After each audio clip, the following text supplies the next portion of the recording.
I should have been recording all of that. No. Shit up. I'm done. Already. I'm so exhausted. We're just starting. I know. We missed all of those turkey-based jokes. 'Tis the season. Turkey based. Oh, I don't know if I'm going to make it. I don't know. what is this lube flavor? Turkey-based. Oh. I have been serving you guys taters, Yeah. pumpkin pie, yams with marshmallows and without, stuffing, and turkey for the past 3 weeks. Right. Yeah. Because we're getting ready for the big day. Some would say you're fattening us up. Yeah. Some would say. Others would say the fastest way to a man's heart. He keeps calling you Gretel. Really? Yeah. Oh, no. He keeps trying to find me a girdle. I mean, It's already off to a wonderful start. pronunciation is a fickle beast. So Yeah. I just want to say thank you to Brad because he took a break from cooking today. You asked me to wear this apron. He took a break. Well, explain why your hands are covered in gravy. That ain't gravy. I wanted to say quickly that I do think it's funny that Brad didn't know that we were doing the Thanksgiving episode when he showed up. Okay, Chuck, in the apron. asked me to wear this apron just before the camera started. I think a good general rule, Brad. Yes. Anyone asks you to wear something on a camera, say no. Normally- And that also goes with like not wearing something. There we go. That's what I normally get. Hey, move off that couch, Right. take off your pants, Right. et cetera, et cetera, et cetera. Right. Yeah, I know. And you're the couch in that story. Yes. Just Brad in full black leather, laying on the floor. When are we going to start pranking her? You're both really heavy. I'm talking really heavy. That's how my back got so messed up. And he's going around. Have you seen casting couch porn? I'm the couch. And there I am. There I am. So I dumb. gotta pad out the IMDb somehow. It's like assistant to Chuck Staten on 3 different projects, and then casting couch in $400 a year. But it's unfortunate though because IMDb doesn't count news appearances. I know. You know, you'd have a huge IMDb list if it counted like eyewitness account I'm trying to or get suspect picture. Yes. Yeah. I'm trying to get noticed for my crisis actor work. What with all the hoaxes we leftists do around the country. Red State Brad has made an appearance. I love the idea of Brad listing his crisis actor credits on IMDb by accident. It's so funny. I made people Sad think COVID. parent. Dust-covered man in New York. 9/11 was a hoax. That's what I'm saying. Yeah. The World Trade Center was never there. Think about it. Yeah, if they could make all these people holograms for He's Coachella. like, let me think. Hamas participant. Oh no! Oh no! Hummus participant. Yes. Oh Yeah. yeah, that's right. I think sexually, I think you could say hummus participant. Yes. Yeah. You should open the podcast. Oh, yes. Hello and welcome to the Thanksgiving episode of Funbearable. I am Brad Rohr. I am Macy's Thanksgiving Ray Harrington.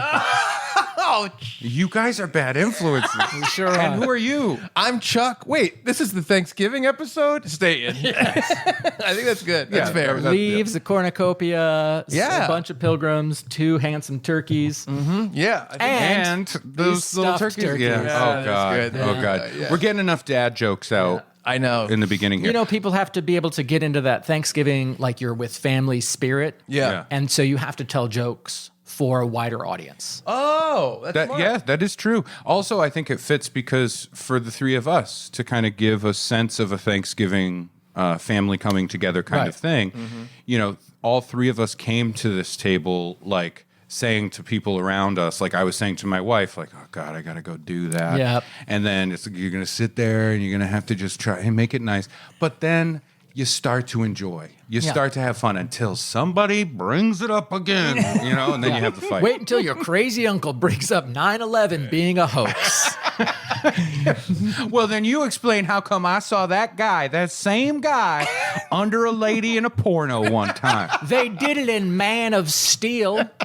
Why couldn't they do it on the CNN? I'm multifaceted. I'm telling you right now, there has not been a national tragedy in this country since Shrek.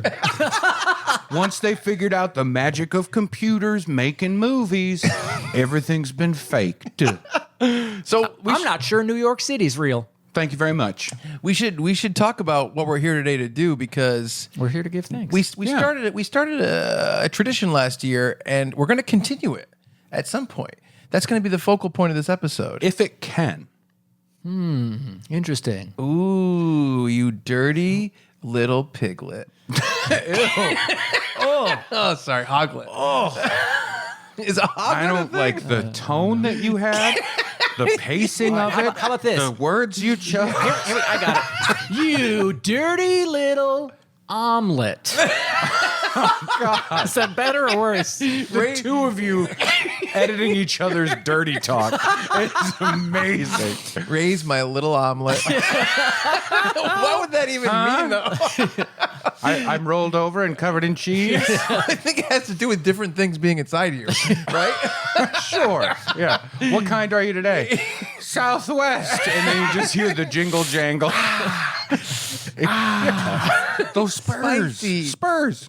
But yeah, we're giving thanks, man. There's an egg in my butt. Is that something? Can we work with that? Probably. What that's like things a chicken would say. Yeah. Oh, and it's on the board. All right. Now we're bidding to death. This is, yeah. So let's hunker down here. Let's focus. All right. It is Thanksgiving. It's Thanksgiving. It's Thanksgiving time. It's time to give thanks. We have to save it. I am thankful for both of you. Thanks. In this podcasting endeavor. I'm thankful for both of you in this podcasting endeavor. I'm thankful for all three of us. You had to include himself. Yes. Yeah. Chuck is thankful for himself. I wonder if that bears out in any way. But I wanted to do this before we get into the threatened thing that's going to happen. Right. I did want to take a moment with the idea of Thanksgiving. Yeah. We talked about this a little bit before we got together for this episode. Yeah. I was thinking about how do we shine a light on certain like media things that we like, movies, TV, books, music, comics, VR. games, board games. Yeah. Card. AR. Praxiscopes. Greeting cards. 3D printing. 4K. 8K. I can't see. Parachute pants. Plasma TVs. You don't see the difference, you guys. I don't see it. He's so close to the TV. It's so many Ks. I counted all the ones I could. So I did want to bring this up because I'm rewatching something with my wife Kalina, and I thought it would be a fun thing to bring to the table. This idea of stuff we're thankful for. Just one or two things. I'm only going to do one. Wow. Yeah, stuff we're thankful for that we have in some way ingested, read, watched, listened to, that we really appreciate, that we think should have a little more recognition. Okay. Try and spread the word a little bit. I love this. We've got this massive audience, and we're putting this one out not behind the paywall. Is that true? Yeah. Yeah. This one's coming out just free. Right. What I like about our paywall is that like other people are like Patreon, whatever, OnlyFans, and we're like, no, you have to work to find what you have to pay for. Yeah. What site it's on. We don't even go by Funbearable there. Nope. It's a Russian site. You need to know the Russian keyboard to even enter it in. Yeah, and you need to have good security on your browser. Oh, yeah. Have some antivirus working. Maybe two. Do two different. I know they say don't do that because one will cancel out the other. But run two different antivirus software at the same time. Yeah, because you need. It's almost like when the Ghostbusters are getting one ghost. They're getting one ghost with one stream. Oh yeah. You need to get two to pull these viruses out of that hard drive. Yeah. You know what I tell friends that are also Funbearable fans? Yeah. I tell them, get it on the computer at the library. Yeah, You go know? somewhere else. Yeah. Different IP, VPN, 8K. And like wear a mask. Yeah, wear a mask. Yeah. And also the stuff there, because we knew it'd be behind the paywall, we're like, let's really go for it. Yeah. So like Brad wanted to say the R word and Ray wanted to make a snuff film and we did everything and it's all there. Same episode. Yeah, same episode. Yeah. Yeah. Yeah. Oh, boy. You know what I'm thankful for? No one has found it yet. Yeah, exactly. Ugh. Exactly. It's kind of like we do have that series, that beautiful, I will say, artistically shot photo series of Brad wearing only that apron. And let's just say that turkey's waddle. You can tell it was cold. I couldn't believe we got Maplethorpe to shoot me. Oh, no. You had maple syrup and thorns all over your body. It was maple thorns. Same thing. I thought it was. Diff? You know who we got to shoot that? Who's the person that did all those photo series with those gray dogs that had human hands? Remember those calendars? It was Weimaraners, right? yes, that's right. Weimaraners. Do you remember? Why do I feel like Weimaraners only existed in the 80s and early 90s? I mean, because it's a funny word, and that style. I guess it went out of fashion. Like that word went out of fashion, and Golden Doodle took the lead for funny dog name. Do you think the fad of the Weimaraners and those photos? You know the photos I'm talking about, right? Yeah. I You was know? going with you because I was like, I'm just going to have a good time with my buddies. Yeah. And you just the image of dogs with human hands like delighted you. I don't really know. I've never heard the word Weimaraner before. I have seen Or a dog. Weimaraner. I have seen a dog with human hands. Rob Schneider.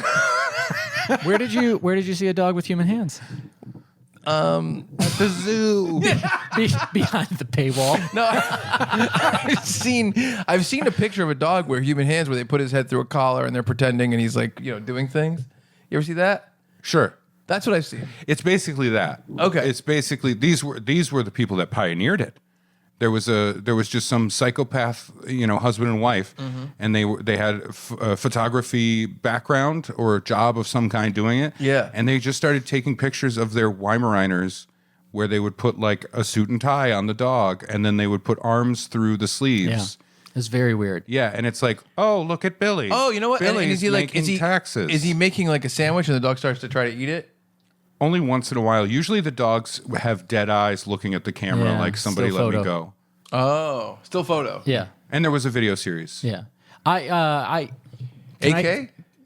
Casting couch. Oh no, this is late 80s. This was This was 0.2K. and the K was lowercase. I want to do another photo shoot joke if I could. Yeah, please do. Remember when we had Ann Geddes shoot that calendar of Chuck? Oh yes. Remember when I don't remember their name, the person that shot that calendar of Chuck, but they were the same photographer that did the little girl that was burned badly in Vietnam.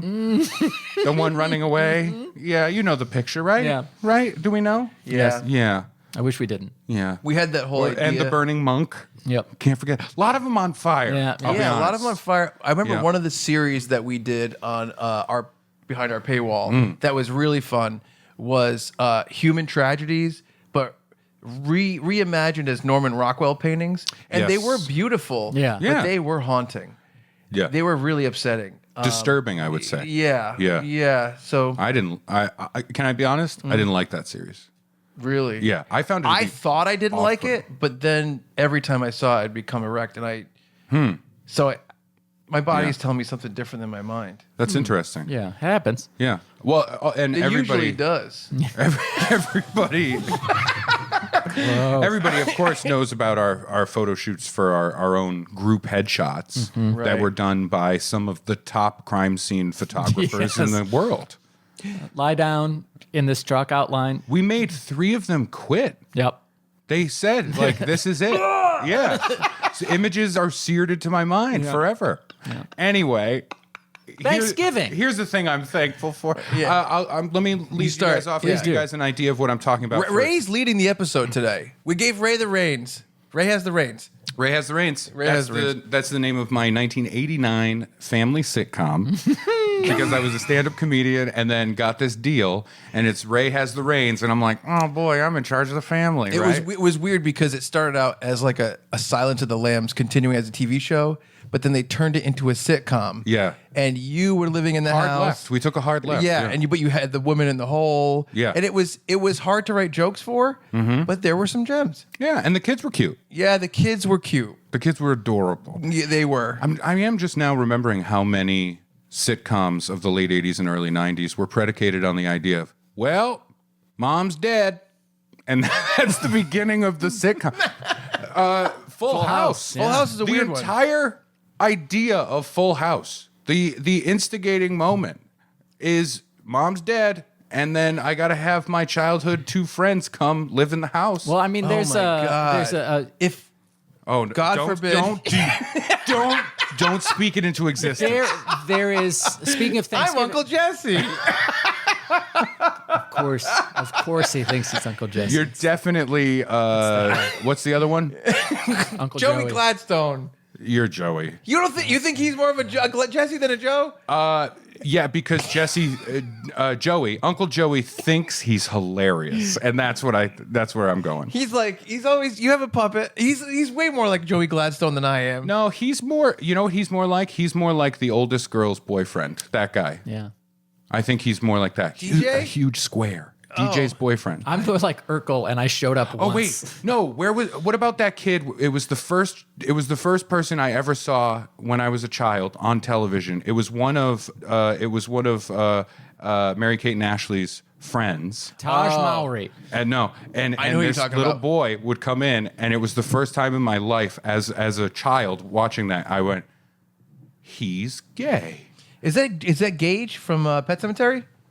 No, that's a different Are you kid. sure? I'm pretty 95% positive. The kid that was in Full House that was kind of like the little. Oh no, I know who you're talking about. No, not him. Okay. It's a different kid. I'm lost. I did want to say, though, with Thanksgiving, there's a memeable moment. Maybe a stand-up comic has a bit about it. It is the Full House, like season 1 Thanksgiving episode, and DJ tries to cook the turkey, and she does something very wrong. Like she soaks it underwater or something. And they're like, why did you do that? And she's like, I just wanted to do what mom would have done. And it's supposed to be sad. But the audience, the laugh track kicks in. Oh no. I don't know if the laugh track actually kicks in or they added it later. Yeah. as Oh, like they a probably thing. added it later, yeah. Yeah. It's very messed up. But it is wild that whole show is predicated on the idea that it's like mom's dead. Also, My Two Dads, by the way. Yes. Is mom. Uncle Jesse the mom's brother? One of them is the mom's brother, Yes. I believe. Yes, Uncle Joey wasn't related to anyone in the house. Yeah, Joey. So Joey was if just anything happy to be sexual there. happened with Joey, cool, because it's not blood related. Wait, who's doing it? Yeah. wait. Your options for this list suck, man. They're Danny Tanner and Uncle Jesse. Yeah, the rest are not okay. I mean, we'll have to wait some time. I mean, what seasons would they get to? Anyway, my question is, so Bob Saget married a Katsopoulos? Yes. Yeah, good for him, right? I guess so. Yeah. What would John Danny Stamos' did good. What would John Stamos' sister look like? That's my question. John Stamos. Which shows that he's. I would have said with a wig, but he had that beautiful flowing Really hair. did. His hair was great. Yeah. Oh, yeah. Right. Yeah. I would say the only part of you that is like Jesse is that you have a band that's not very good. First of all, I only said that as a joke. I said it as a joke. First of all, that song, if every word I said could make you laugh, I'd talk forever. That song is I don't know fucking that. killer. It's actually from them. It's from Jesse Oh. and the Rippers. Yeah. Oh, wow. Jesse and the Rippers. It ripped? Do you know that Jesse legitimately played drums for the Beastie Boys. Can't stand. No, it's for the. Have mercy. No, it was for the Beach Boys. Oh, okay, He yeah. legitimately played drums. That's for them. really fun. It was great. Yeah. So Bob Saget, his character Danny Tanner, married a Katsopoulos, Yes. a Greek woman. We figured And it out. That Greek woman gave birth to those little white, pale girls. Pale white girls. Pale white women. blonde girls. Jesse's hair is virtually black, Yeah. So is Danny Tanner's. Recessive genes, guys. but Joey. But Joey's a blonde. Look, guys, let's leave Joey out of this. He has a history. He has a history of hitting and quitting. Let's just put it that way. All you need to do is ask one Alanis Morissette. Oh no, Alanis. Ray, what are you thankful for? This was fun. I think you know what we did. We included family drama in the Thanksgiving episode. Sense. But Makes we sense. need to stop bidding so hard that we lose the plot entirely. Right. Okay. Let's focus. Okay. Can we do an episode later? Yeah. With what we propose to be the broken family tree of the Tanners. Yes. A prequel to the Full House. Yeah. Yeah. What happened? It's here? called Starter Home. We could do that, right? Yeah. If Broken Home. Broken Home, starring Ray Harrington. The cast is very small. No other men are in it. Ray has reins. No, we're putting a pin in our Full House family tree, Yes. and we're going to continue with our Thanksgiving episode. We won't be derailed this time. No derails. No. There's going to be so much. Yeah. We didn't even construct rails. No. So my thing that I'm thankful for that it's been out. The general rule of this was like nothing. It's not like, hey, I just saw this new movie and you should check it out. You know, that kind of thing. Yeah. No. It's fun stuff that maybe you don't know about. Right. I have blathered about this particular thing to both of you before, and I apologize for doing it again. It's a television show called Fargo. Okay. And you've had to hear me, Chuck, you've had to hear me talk about this on the phone late at night. So Fargo is, there are 4 seasons out now. It doesn't come out regularly. Right. The first season dropped in like 2013. Right. 10 years ago? That's crazy. It is. And then it had a second season fairly early after that. And then there was some time. And then season 3. And Noah Hawley, who is the writer and creator of the show, who I adore. The man is amazing.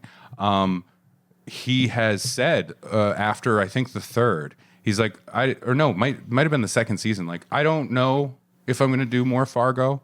Whenever people were like, oh, what about a season 3? What about a season 4? Yeah. What about a season 5? He's like, for now, there's no new Fargo. There's no plans to do another Fargo unless I have a really good idea. Yeah. And that's awesome because it is an anthology series. Right. Yeah. Each season is its own story with its own cast of characters. They are roughly intertwined occasionally, Right. where you don't need to see the previous to get it, but it's helpful. It enriches it. Right. Exactly. You appreciate it more. So my wife and I watched that show as it was airing. And the first season stars Martin Freeman and Billy Bob Thornton and another Colin Hanks and some other Bob Odenkirk is in that season. Killer. The Fargo series has so many amazing actors in it. It's crazy.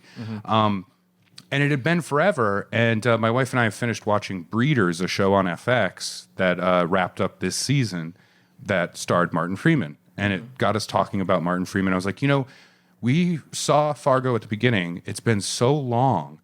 I don't really remember much of the first season. Right. And we didn't know how amazing that show was yet. Yeah. It was still winning us over. Wouldn't it be cool to go back knowing that this is great? Yeah. And we did that, and we're immediately pulled back in and blown away by it. Yeah. And then it was like, we looked at each other, we're like, we're going to do season 2, right? Yeah. And we ended up doing season 2.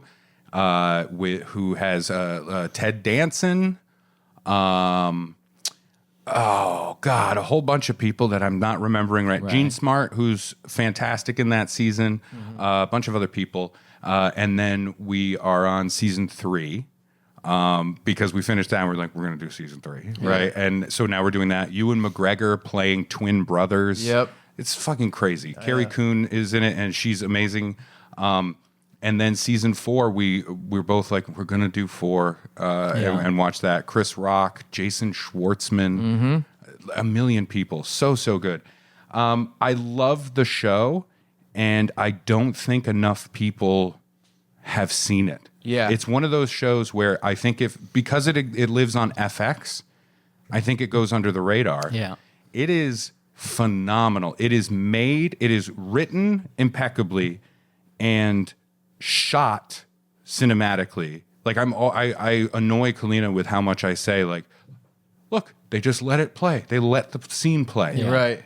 It's not cut, Yeah, cut. for sure. A, B, A, B, A, B. And look, there's camera movement. The scene follows as they go over here, which so much television shooting is just light it for that one shot, do it and go. And I really appreciate that. And the show is something, I think, if you look at it pop culturally, right, academically, it's nuts that it exists. Exactly. Yes. Yeah. We've talked about it a lot. That's why.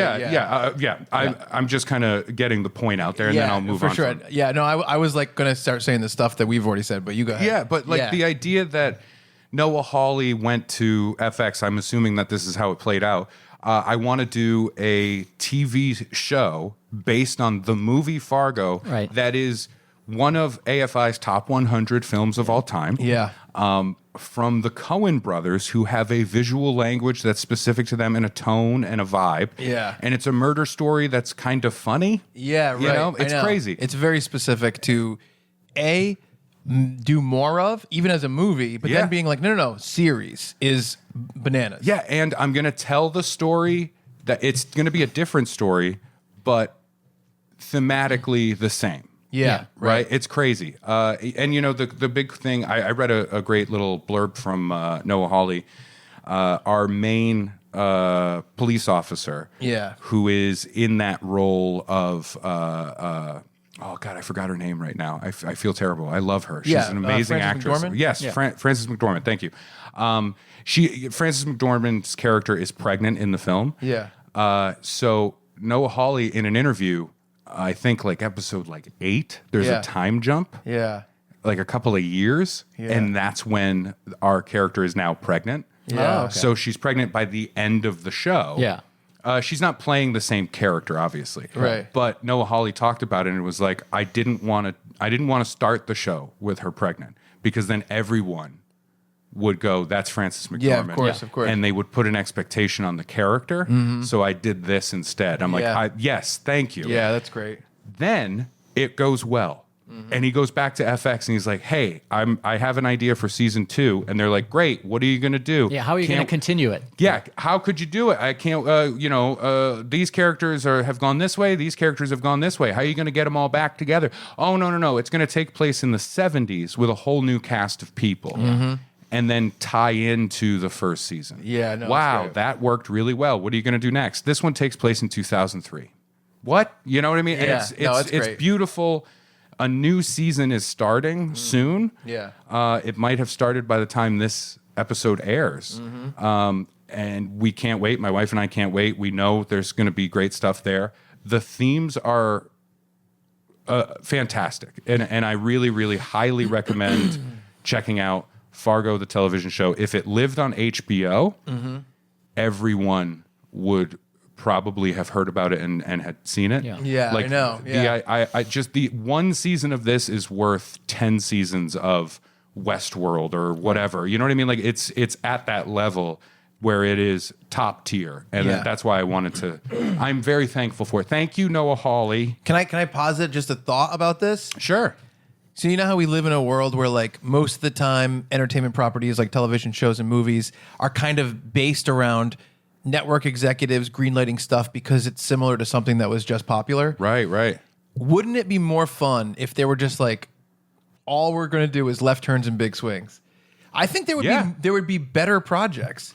Isn't that interesting? I think that's a weird consistently thought process. that's what we do see. The people that actually take something and do something different with it and take it in a new direction usually are the ones that succeed with it. Also, it's chicken and the egg, right? Or chicken or the egg, because is it because they did a left turn and made a big swing, or is it because they clearly care enough to be so invested as to take a big swing? Exactly. That's what I think it is, because then those are the people you trust as artists to control this stuff. Yeah. To make a TV show, to make a movie, whatever it is. Yeah, that would explain why they keep passing on my pilot for NCIS, War in Rhode Island. Too similar to what's already out there. Also, why would a Navy criminal investigative service be in War in Rhode Island? They passed on my crime procedural as well. I wanted to do a really fun, cool thing and do some like futuristic sci-fi good. stuff. Yep. And I wanted to do Law and Order Space Victims Unit, SVU, and they said, no, we already have an SVU. And they said, what about something else like, can you say like, Universal or, Milky Way, Galactic Victims Unit. Right. And I was firm, and I said no, and I walked. Like you got to stay true to your vision. I pitched another police procedural. It was CSI Chuck's House. And they were like, we don't have enough batteries for the black lights. They were like, we turn on the black light and it blinds everyone. They said also that they felt viewership would dip off when it was constantly revealed that the person who did it was Chuck. Every time he shows up, no, I was working that day. Everybody's like, oh God, he wasn't working. He said that last week. He doesn't have a job. I think a good example is probably, I was thinking about this yesterday. Deadpool was really interesting because they pushed it away for so long. Fox said no for so long that Ryan Reynolds leaked the test footage to create so much buzz that they're like, fine, we'll make an R-rated X-Men movie. And they hadn't made one in any of the superhero movies for a long time. And it beat out every previous X-Men movie, even though their whole reason they weren't doing it was because like you're going to limit the audience with the R rating, but it actually flipped it upside down and brought more people in. Yeah. So that's kind of an interesting thing. There should be some renegade fucking fat cat bigwig out there saying, I'm only saying yes to crazy shit. Unfortunately, we have the Bob Igers of the world, right? Who are like their whole thing. I just read a great article about this. It was in Variety about Bob Iger and Marvel and what's going on. Yeah, and essentially his whole MO, to bring it into the crime procedural world, is we'll go into a thing that's already happening and go, here's the big thing. Just do all of it all the time, every possible moment. Give everybody what they already say they want. I know. And that's what he did with Marvel, where it was just like, he said when he came in, he's like, there will be a big Marvel thing happening either on screen or on television at all times. There will be no gaps. That was his mandate. And people were like, maybe don't do that. And he did the same thing with, was it NBC that had Who Wants to Be a Millionaire? Or ABC. It was ABC. Yeah.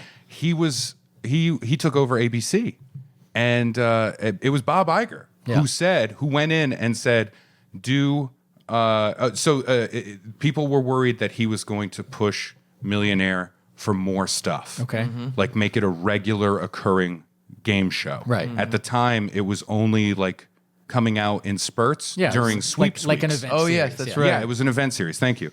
And the team that was running that went in to meet with Bob Iger, and they started their presentation of basically saying, please don't make this a full run thing. Right. Like, we need to keep this a sweeps week kind of deal. Yeah. And keep it limited and get people excited for when it's coming on. Right, like the McRib. Sure. And with the longevity of this will be fantastic. Let's hold on to this. And like 2 minutes into their presentation, Bob Iger went, I'm going to stop you there. If this is about limiting Millionaire, we're not doing that. I already said we're going ahead. We're going to do it 3 days a week. Yeah. And they were like, what? 3 days a week? And he went, yeah. And they did. Yeah. And they killed it. Yeah. Of course. It just died. Yeah. It died. And now it's like a syndicated daytime show. Yeah, and I think that's an apt analogy for what's going on with the Marvel stuff. I think it's like, it was this thing that was limited and got people excited, and everybody was talking about it. It was a water cooler moment, right? Yeah. And the 3 days a week thing is there's going to be a movie, then a show, then a movie, then a show. And if you want to see the new movie, you should have watched those 2 seasons of shows. I know. And that's where it is now. But yeah, Deadpool, a lot of fun. More people taking swings. Yeah. I'm all about it. I think we've talked about this idea on the podcast before where it is like, I'll take a missed big swing. That's fine. Yeah. I don't care if it falters. You want to hear a little bit of a philosophy behind this too? If you go against the idea of let's do more of what's popular, right, you're also capitalizing on something that is not being provided. Yeah. Which is a positive because you're not competing with stuff that is similar. Exactly. So that's a fun way to look at it. I mean, that's fair, but I will say within reason. Yes. Because... I want it to be basically as long as it's not within reason. I want to see a Full House reboot just the dinosaurs from Dinosaurs. Sure. But the whole thing, same scripts, Yep. everything, 8K. I want to see the Oh no! errors in those costumes. Now you're just stealing from my ideas. Yeah. It was True Detective, but the dinosaurs from Dinosaurs. Didn't you have a? I did. What did you want to do? I did. It was the dinosaurs from Dinosaurs, except with the dinosaurs from Dinosaurs, but playing different parts. Oh, flipping it. Gender blind casting. Yeah. just have- Well, I wanted Can the baby play the mama? I wanted the baby to say "Time is a flat circle." Yeah. And Okay. then throw that can that he had squashed on the ground or on the desk. Throw it at the dad. Oh, okay. Yeah, that's You know? a good idea. Not the killer. a good idea. Right. Not the killer. Is that something? Can we work with that? Is that something? I also wanted to do Westworld with Fraggle Rock puppets. I did like that, especially that opening scene in the barn with Dolores. Oh, yeah. That was crazy. And I said we extend it because it's puppets. Who gives a I don't love that Big Bird is playing Dolores. Big Bird? Well, The she Fraggles. I know the Fraggles. They could extend to Big Bird once in a while. Because one of the Fraggles was yellow, and you kept saying Big Bird, and we're like, no, it can be different. It can be different. That's a doozer, please. Doozer's the little ones. Yeah, oh man, working. isn't that amazing? Like what a hippie '70s thing where it's like there's these little green guys that make bridges, and then the Fraggles eat the crystals. It's like that's LSD. We all know it's acid. It's very Yeah. Anyway, sorry, but no, I agree. Yeah, Deadpool. Having something different is for sure. It's fresh. You know what I mean? Yeah, it's weird. Take a swing. It's almost like there should be one renegade guy who always goes against the grain. And it seems like it would win a lot of times as long as Or you gal.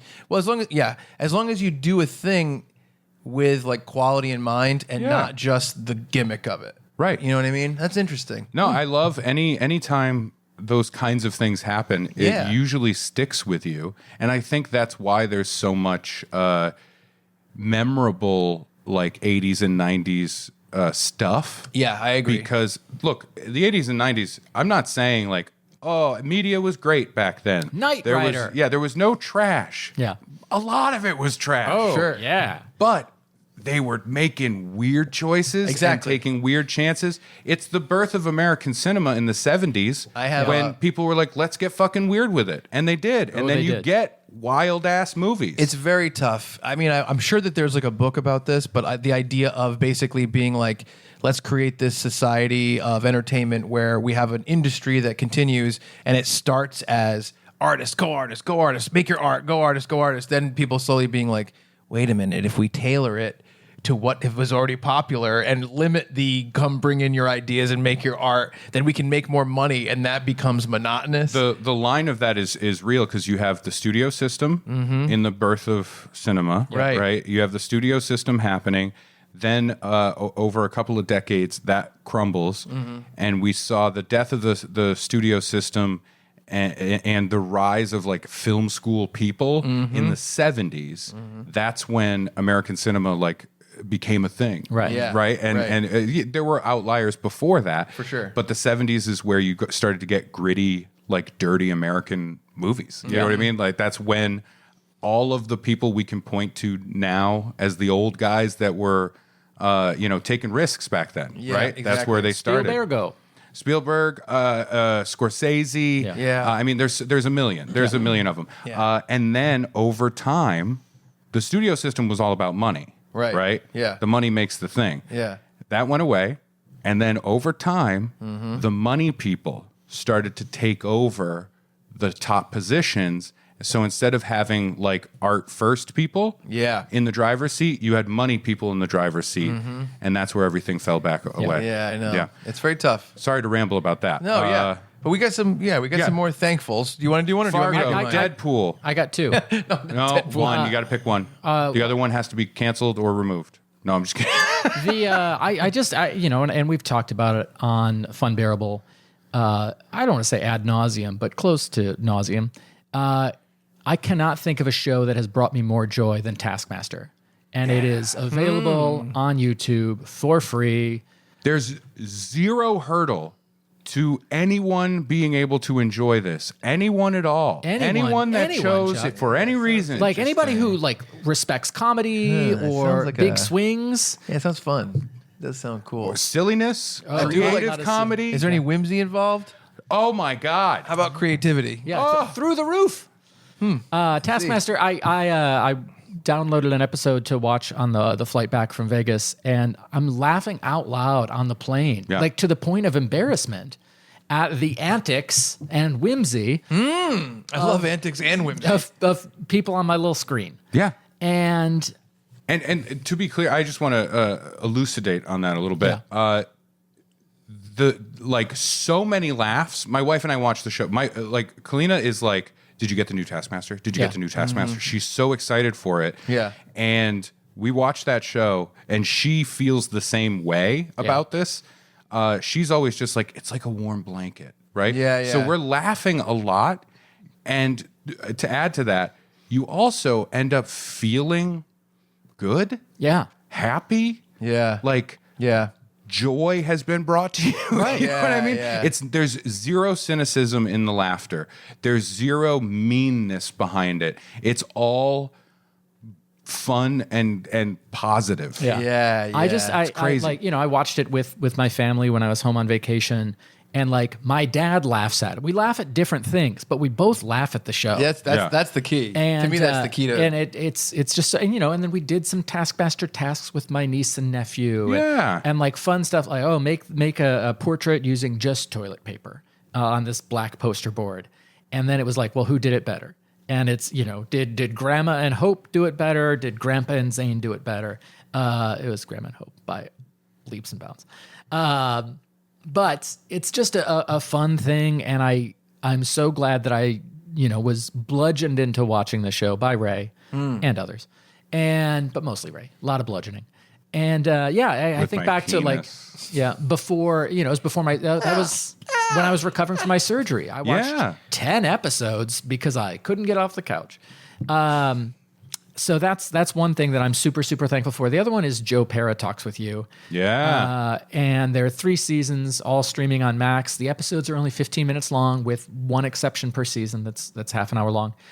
I have never, I don't say never, but it's been a long time since I have been as emotional about one particular episode of a show where I was openly, not just like a couple tears, but like cartoon weeping. Tears are shooting out of my face like I'm Kathy. It was the Rat Race episode.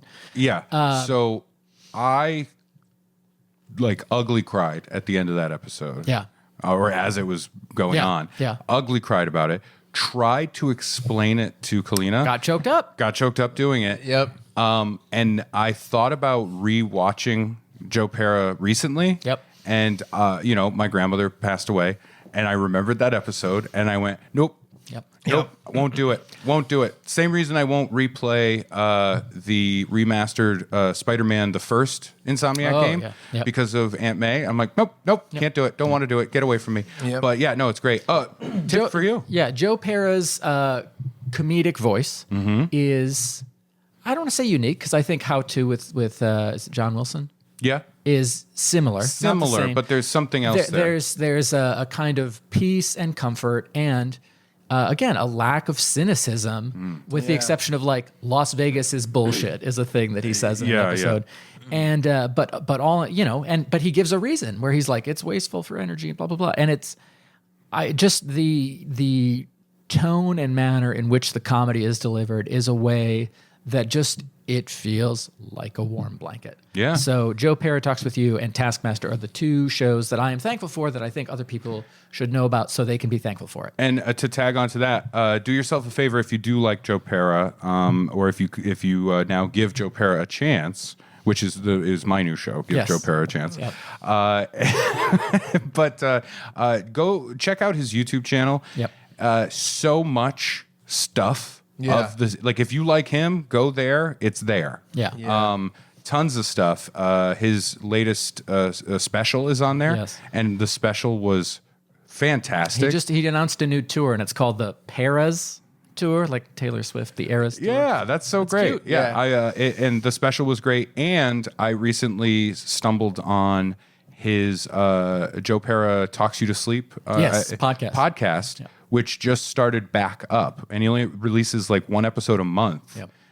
But they're exactly more of that, and it's absolutely delightful. One of those things that reverberates in my mind, one of those comedy moments, is from I think one of the either the first or second episode of the series, when he goes to the diner. Yes, second episode. Second episode, and his neighbor, who's also a funny comedian as well, playing a down and out, husband and father. Yeah, suburban. Lost his job and nobody respects him kind of guy. And him talking about just happily talking about how he gets the best bite. The perfect bite. The perfect bite of like this much ketchup on this with the eggs here and this here and that there. Yeah. And him trying to do it without getting the egg to break. And it breaks, and he just slams his fist down. He's like, damn it. And everybody's like disappointed at him, like, oh, come on. And he's just like, I just needed a win. That line reverberates in my head often. I just needed a win. Yep. That's great. Yeah. See, this is what I mean. Don't we all I feel warmth. Yeah, for talking sure. about these positive things. For sure. Because I think Funbearable, I think something, this is going to sound like I'm making a joke, but I mean it sincerely. Maybe I shouldn't do my goofy pose. I do think that there's an element sometimes when we talk about the show, we will say versions of, like, we want it to be a positive, funny place. Right. Yes. Right? Right. Exactly. Even though sometimes we even fight right on the mic, but it's about getting through that. Yep. Then having a slap fight when the cameras get turned off. No, I agree. I mean, I think that to me, Funbearable, I always described it before we started it as a creative playground. Yeah. Right? And it was like we want anything and everything. I didn't like it though, because that's the sign that you have on your bedroom door. It's really weird. And also, like, Chuck doesn't know what a modern playground is like because he's not allowed within 500 feet of one. He still thinks in his mind, he still pictures wood chips. Yeah. He pictures I wood chips. really do. Wow, lots of rust, Oh, so much punctured rust. testicles. Oh, hell yeah. Slivers for days. Yes. So I have some stuff I'm thankful for. Great. But my whole thing was, I was like, because there's different people that watch the show. Some Yeah. people are like, I don't really listen to music. Some people are like, I don't really listen to this. Sure. I have some things that we don't have to get deep into any of them. I'm going to provide. Oh, okay, yeah. You know what I mean? Yeah. My first one, I think this is something that's well known within our friend group together, but maybe we haven't talked about it on Funbearable that much. Oh, because the charges got dropped. Yeah. And you're No. thankful for that. I don't know how much we've talked about Nirvana the band, the show. Sure, yeah. Which is something that is very close to my heart. It's very inspirational to me. It's a TV show that was on Viceland Canada. And you said Taskmaster, that's really close to your heart. And who introduced that to you again? Well, mostly Ray with his bludgeoning. Bludgeoning, yeah. Yeah, right. Peony bludgeoning. Yeah. Ray And- introduced Nirvana the band, the show. To Oh, me. okay, yeah. I was just checking. Yeah. So Why am I taking credit for other people's things? Did he bludgeon you with any parts of his body? No bludgeoning on that one. Okay. But in fact, I Nirvana- tried to pull away. Nirvana the band, the show was on Vice TV Canada. Very like avant-garde, very weird, very left turn and big swing. Yeah. For sure. Like, it's about a fictional band. Love the comedy, love the improvisational A stuff. band who you never, ever, ever, ever see perform. Exactly. And every show has the same thing they want to do. It's so good. I heartily recommend, if you like comedy, Nirvana the band, the show. Love Seek it out. I don't know how you would find it now. Is it on any streamer? I think you'd have to buy it. Like on YouTube, Yeah. it's there to buy, but you can find it. Yeah. Honestly, I think if you go to Dailymotion, I think Dailymotion has the episodes. Or put on your eye patch, Yeah. strap a peg to your leg, Yeah. put a parrot on your shoulder, Yeah. and go a hunting. And it's also, Long John Silver's. it is very fun that Matt Johnson, who directed and is one of the stars of it, Yeah. is really moving forward right now with BlackBerry and stuff like that. Incredible, yeah. The creative, the more creative person in the duo, right? Because the other guy has kind of said, like, I just come and I have fun and I do the improv stuff. Maybe, right? yeah. He does a lot of the music. Yeah, and the it's music important. is- But Matt Johnson's definitely like the Perhaps the director, the driving driving force yeah. guy. And he has written and directed other films, Mm-hmm. but he directed BlackBerry, because you just mentioned it, the movie that came out about the rise and fall of BlackBerry, the cell phone company. Yep. Yeah. There have been too many product behind the scenes movies Yeah. recently. Yeah. This is one that deserves to exist for sure because it was Absolutely. fantastic. And Glenn it's like- Howerton from Always Sunny in Philadelphia. Jay Baruchel. Yeah, it's so good. It's stylistically, it is all on its own from traditional like cinema. Yeah. Yeah. There's that for people if you're big into comedy and television shows. I really think underrated movie came and went, but it's really important to my heart. I love it. It's 50-50, which people don't really talk about. It's a drama with Joseph Gordon-Levitt getting cancer in his spine. His best friend is Seth Rogen. Another star in it is Anna Kendrick. And essentially, it's the real story of one of Seth Rogen's friends. And a lot of people don't know this, but it was the first movie produced by Point Grey Pictures, which is Seth Rogen and Evan Goldberg's production company, Oh, great. which went on to make the new Ninja Turtles movie, The Boys, tons Yeah. of stuff. But I found out way later that was like their big swing, and maybe it's going to work out. And this is kind of like, will our company continue? Yeah, yeah. And they made this, and I watched it, and I'm like, there's no close-ups in the movie. There's only one crane shot. You can tell it was made on a budget. Yeah. And I even found out recently that they actually had another star, which they don't say who it is, attached. Tom Cruise. And the week before filming, he had like a death in the family, and he pulled out. Shelley Miscavige. And they didn't know Joseph Gordon-Levitt, but they were like, they reached out to him cold, Yeah. and said, "We think you'd be perfect for this. Are you even interested?" And he flew to Toronto that day and had a meeting, and he made the movie. That's great, And it's- especially knowing they thought they were calling John Lithgow. Third Rock. Imagine if that movie had what's his name? The other one, French Stewart. French Stewart. Imagine if it was I've got cancer. Gotta shave my head. I got cancer in my. I don't know how to do this In my voice. spine. So that's a movie. If you like dramas, comedies, it's kind of in between. It's 50-50. It's 50-50.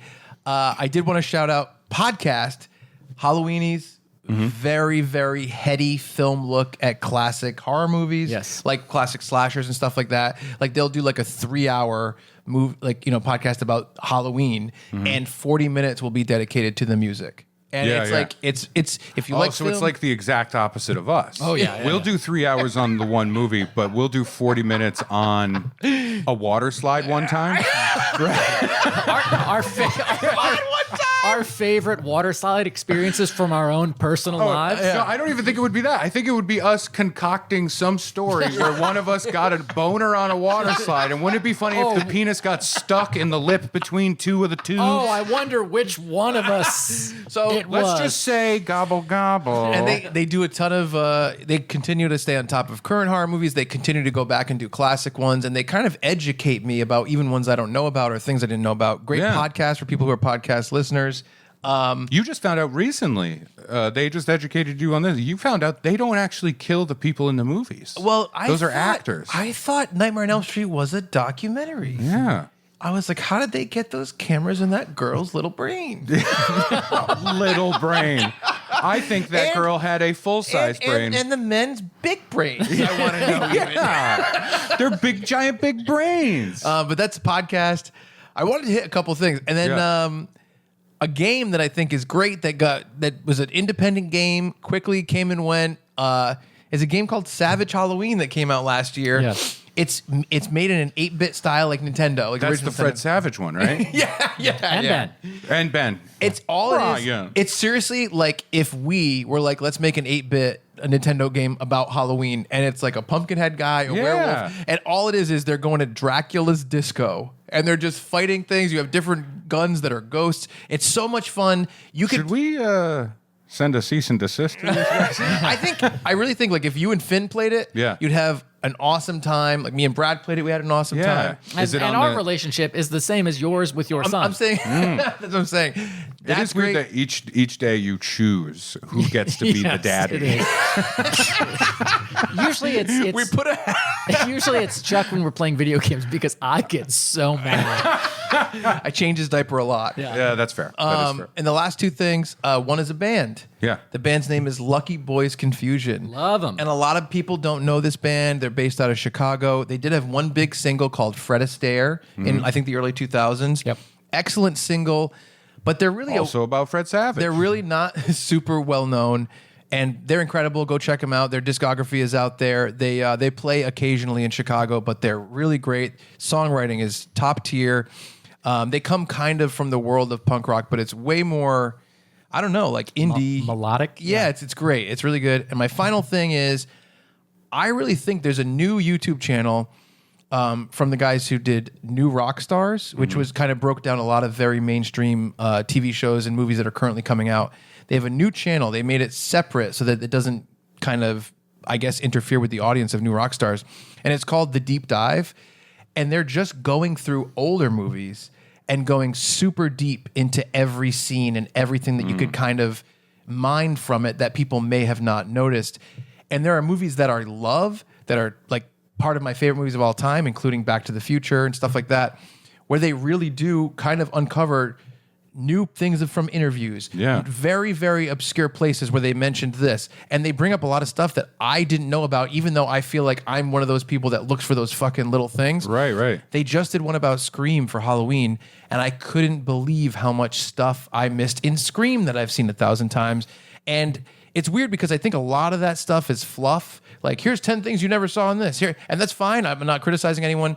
But this is so much more thoughtful, and they even kind of cover things philosophically, which is really cool. The Back to the Future one was kind of the big one that made me really respect what they're doing from like a movie journalism point of view, where they were like, Marty is going back in time to save his dad, but Doc is his dad. Doc is the person who aligns with him, who didn't fit in school and was a different person and following his own path, because there's never an explanation for why Marty and Doc are together, but it's because Marty's real dad didn't fulfill that role for him. And that's why I have it. And I'm like, whoa. And they go way into it. Very impressive. Yeah. So hopefully if you like television, movies, music, games, YouTube videos, whatever, one of those things you might want to check out. They're really, really fun. I love it. Yeah. Yeah, that's what I thought. I thought I'd run the gamut real quick. You know what I mean? That's perfect. Yeah. Yeah, good stuff. Absolutely. And I feel thankful. I also, can we just say, the thing I'm most thankful for? Our viewer listeners. That's true. Funbears. Funbears. Our viewer listeners. They're great. It's Our it's beautiful been Funbears. So how long have we been doing the podcast now? Like 14 months, maybe 15? I don't know. Yeah. I think we started around August, late August. Probably 15. Maybe late July. But yeah, I really do appreciate the listenership. I love that everyone's commenting all the time. Yeah. Saying stuff in the Facebook group, making memes all the time. That is the thing I'm most thankful for as well. It's Totally. so much. It feels like a fun little community of like goofing around together. Yeah. You know what I mean? If there's, I woke up yesterday and I looked in the Funbearable Facebook group, and someone had made the Oscar Mayer wieners with Brad's face as the logo. Mm-hmm. And I was like, this is why this podcast exists. Speaking of why this podcast exists, I'm sorry, last year, the two of you sprung a surprise on me. We sure did. We should explain this, because this is kind of the main meat of our Thanksgiving turkey. This is what they're here for. This is what I'm here for. Oh, I know. Because last year you sprung on me a script that we read together. Yes. That the two of you had written that I did not know anything about. Right. Introducing a particular character that I had already said was yucky and I didn't like it. Well, we changed it. Well, we did change it. Yeah. We had we always thought it's unfair that Christmas and Halloween have so many mascots. Mm-hmm. Thanksgiving has no mascot. So we created a mascot long ago called Gibby the Thanksgiving Goblin. Mm-hmm. Ray said, I don't want you to bring Gibby the Thanksgiving Goblin to Funbearable. So we said, okay. So we created a new character called Gibby the Thanksgiving Ghoul. Completely different. Yeah. And what we did was we said, let's make a first story with a new Thanksgiving mascot. And maybe every year this mascot returns. Maybe this continues on every year. And so Brad and I wrote the script, gave it to Ray. And we said, you know what, Ray, like next year, I thought next year Ray and Brad would write it together. And every year it'd be a little team thing. But Ray said, no, I got this. I believe at the end of that episode, I said, I think maybe Gibby's going to come back next year. Yeah. Maybe Gibby's going to have a rough year, right? Like something like that. I believe you said maybe the next one will be called Gibby Delphia. Okay, so here's the real truth. Let's lay it on the table. It's not even in here. Ray and I did not listen to last year's episode again. Yeah. So we haven't listened to it in like a year. Yeah. But Brad, you did listen to that episode. Yesterday. And also it should be on the Funbearable feed. We must have reposted it last week so people could revisit. Before we get the refresh, Yes. I do want to say, so what ended up happening was I took it upon myself to write a script for tonight, for this Thanksgiving. 1 year later. 1 year later. To write the next chapter in this fucking Gibby tale. Can we say this is Gibby the Thanksgiving Ghoul Chapter 2? I have a title, but I think it's easily you can subtitle it Chapter 2. Okay, or that's great. Gibby the Thanksgiving Ghoul Chapter 2, and then the thing. Perfect. Yeah. So before we move forward, though, I think Brad should give us the recap. I know, but I just wanted to say before we get the recap. So you guys wrote that, right? And then I wrote this script. Now here's what you need to understand, and viewer listener, please appreciate this. When they wrote the script together, they can write the jokes. Make me say a thing I don't want to say. Yes. And they laugh together and they chuckle and they kiss and they smooch. And it's so fun. And just in case we didn't make it perfectly clear, we wrote the script ourselves. Ray did not see it until he read it live on the podcast. Right. And that's the great gimmick of it, you know? Yeah, exactly. So I wrote this and I wrote it ahead of time and then would go back to it and because I would be like, oh, that's a fun one, you know, and I'd throw another joke in. So this became joke. Yes. I'm so excited, but I had no one to share it with. I know. You almost spilled the beans to me a couple times, and we said, no bean spill. No beans. Yes. I gotta suck those beans back down. Keep them inside. Is that how you normally spill beans out of your mouth? I feel like spilling the beans means like, because you're talking, you're telling somebody. So wouldn't you be spilling those beans out of your mouth? I always thought it was like you have like your sack of beans, and maybe you sack of beans. and you cut it like coffee beans, and then it spills out into. Are you picturing like a pot of beans? What do you think? Like, Who's spilling like a beans? bean crock? Yeah. Or So you're thinking baked beans. I'm Yeah. thinking coffee beans. You're throwing up beans. I just feel like talking is how you do. You don't spill the beans anyway, but verbally, right? Unless you write an email. You know what I mean? Okay. Don't type the beans. You know what I mean? Ray kept his beans to himself. Is what we're trying to say. My beans remained mine, which is the chapter that is going to be the final chapter of my autobiography. But yeah, so I have been sitting on this. I have been comedy edging for a week and a half. Oh, I can't wait. I cannot wait. This has been, it's like Christmas for me to be able to finally, you know what this is? Because they're all jokes, but I haven't gotten to release them. I'm so pent up with this. I said to you before we were recording, it's like, I'm Kevin McAllister. I've set up all the traps in the house, and I can't wait. What? They're not going to be here for a week and a half? Right? That's good. I'm Buzz's girlfriend. Whoa. It's funny because you're Kevin McAllister and you're listening to them in their little van and they're like, we're coming on Thursday. And he's like, fuck yeah. It's like Thursday the 23rd. And Kevin McAllister's like, holy shit. Yeah. Oh my God. And then he goes to get back in the house and he burns his hand. I was going to say, he's like, oh, fuck. He's tiptoeing over the tripwire. He's avoiding the chainsaw. That would be crazy. Yeah, to just live in that for No, too I mean, long. instead of the paint cans, a running chainsaw. Ooh. It would be crazy. That would be.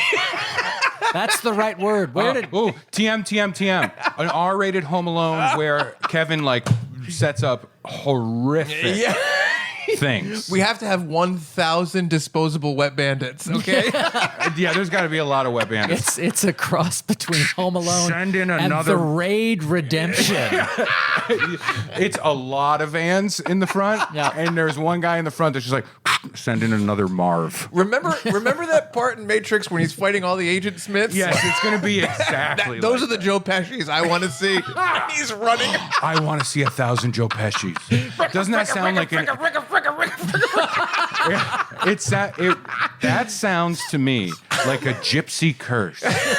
May 1,000 Joe Pescis feed on your soul. And it's going to be Joe Pesci right after the burned head and all the feathers are on top of it. Yeah, just a million times.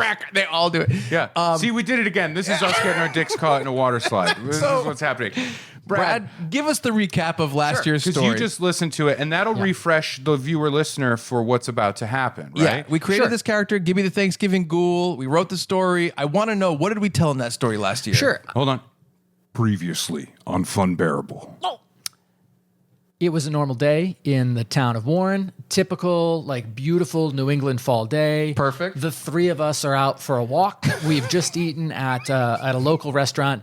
All the neighborhood people are greeting Chuck. He's the king of Rhode Island. I remember now that you kept shitting pants and treating it like it was normal. Chuck is super humble. Had fresh pants in a bag that was labeled Thursday night.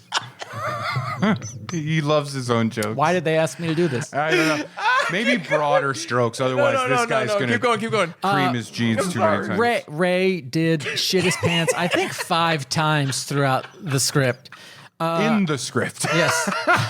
While reading the script. And basically, Brad, not that excited about anything. Yeah. And kind of leaves. And the conversation is mostly between Chuck and Ray.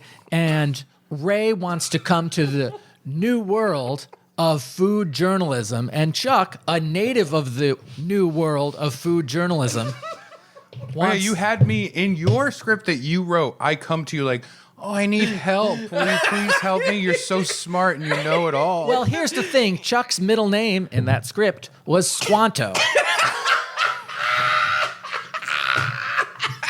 So Chuck gets a writing gig at a restaurant called Plymouth Rock. But Ray really wants that gig. So what Ray does is he gets blankets that are coated with COVID. There's some great jokes about Ray picks up a broom that his wife had used to sweep the floor and says, "What the hell is this thing?" Which is great. Ray gets the blanket and gives it to Chuck, and he's like, "Take a deep breath." But there's a Chuck cannot contain himself for his own joke. There's genius. There's a mysterious figure outside of Chuck's house that when Ray leaves after Chuck inhales this COVID-covered blanket, the mysterious figure approaches Chuck's house. The next day, Ray gets caught in the snow, driving to Plymouth Rock. He's slowing down. And then all of a sudden, he's in his car. He's stuck in the snow, and he starts to smell like fresh pie cooking. And he turns, and there is what could charitably be described as an omnisexual ghoul. In the backseat, Gibby the Thanksgiving Ghoul. Ray and Gibby have a back and forth. And Ray eventually realizes that friendship is what Thanksgiving is all about. Gibby uses bread to tow Ray's car the rest of the way to Plymouth Rock. Ray goes inside. Chuck is there. Chuck's family is there. Ray's family is there. Brad's family is there. Brad is not there. And Gibby says, Chuck says, Gibby told me what your plan was. I had to fake it so you would learn the true meaning of Thanksgiving. Yeah. Gibby crosses their arms, falls back into a casket, and is sucked back into hell. I didn't remember that. Then, He's a ghoul. And only then, Brad walks in, Yes. out of breath, like he's been towing something. Yeah. He's got gravy on his shoes. I will. And then Ray says, "Wow, I'm so glad I learned a lesson from a certain ghoul." And then Brad's like, "Oh, I'm so glad you were taught that lesson." And then Brad winked at Ray, and Ray said, "I get it. Thank you, but I'm married." And Brad retracts his wink, and then we all look up to Ray to give a toast to summarize the beautiful. And then Ray says, "I shit my pants." Yeah. The end. That's good. And that was part one. Part one. Thank you guys. I hope you had fun. No. I have been waiting for this. No, I didn't remember a lot of that stuff. I just remembered the disliking, I think, was really what it was. Like the jokes about Kalina taking care of you as though you were a baby, and the vacuum from where she had fed you your morning Cheerios. But then you're like, "Oh, my sex robot, it's going to help me again." Oh, man. The idea of you finding a vacuum and calling it a sex robot. You'll be happy in one regard, Brad. Yep. The Clark Kent of it all with Gibby and you, that does not carry through. I mean, it was apologize. intentionally. I didn't remember that. I think that from a writing perspective, I wanted to all but confirm. So maybe It's not who confirmed. knows? It's Yeah. not confirmed. No idea. Okay. That's perfect. Yeah. So I'm going to give you guys scripts. Thank you. They're beefy. All right. They're beefy. And we're going to do our best not to read ahead. We've never seen these. Yep. You guys don't know what these are. I haven't shown you anything. I haven't told you about any beats or anything like that. Nothing. We are going to use our usual pact when you guys write something I don't know, or if I write something you don't know, and also when we do Stranger Than Fiction. Strangers in Fiction, yeah. Yeah, we don't know those scripts either. So same rules apply. Yes. Script for you. Yeah. Script for you. Your names are clearly, present for your things. Right. And I will also be the narrator. Good Okay. choice. And there will be one character part that's brief for Brad. Okay. That says the character name and also Brad. Okay. So you'll see that. Yeah. Great. And then if there's other I'll take care of whatever else. Right. You do you. I'll say we'll have fun. last year's script was not this many pages, but I took a lot of grief because I printed on both sides of the pages last year. Oh, my And I'm like, I was using you saved Staten's trees. landscaping resources. So I just read the beginning. I just see it's called Gibby the Thanksgiving Ghoul Rides Again. Yes. So this is Gibby the Thanksgiving Ghoul Chapter 2. Gibby the Thanksgiving Ghoul Rides Again. I really like that. Yeah, I think that's a great I figured, title. why not? Yeah, that's great. There is a brief note at the top as well, just so you know. There is some subtle product placement in this script. It's hardly noticeable, but comes with monetary compensation to the author. Okay, great. I just wanted to throw that out there. Right. So, viewer, listener, settle in, get cozy, throw a fall-colored blanket on. Wear a turkey apron that you found in Chuck's mom's decorations. Sit close to the fire, but tuck your genitals safely away from the flames. Yeah. And please don't be careful with some polyesters and things help. like that. Yeah. Have a nice cup of cider Oh, good. Yeah. and a slice of pumpkin or apple pie. And put gravy on it to see if that tastes good. I've never tried it. We'll find out. Let us know. Email us, funbearablepod@gmail.com. How did Is it that taste? gravy good on that pie?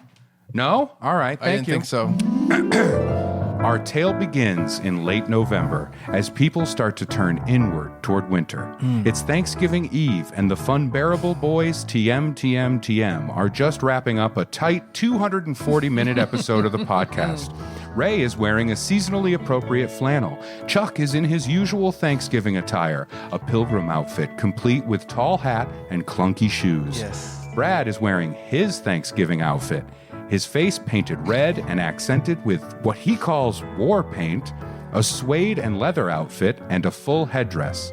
This is also what Brad often wore on Wednesdays, but you could tell it was Thanksgiving because he had, in his words, toned it down for the lefties.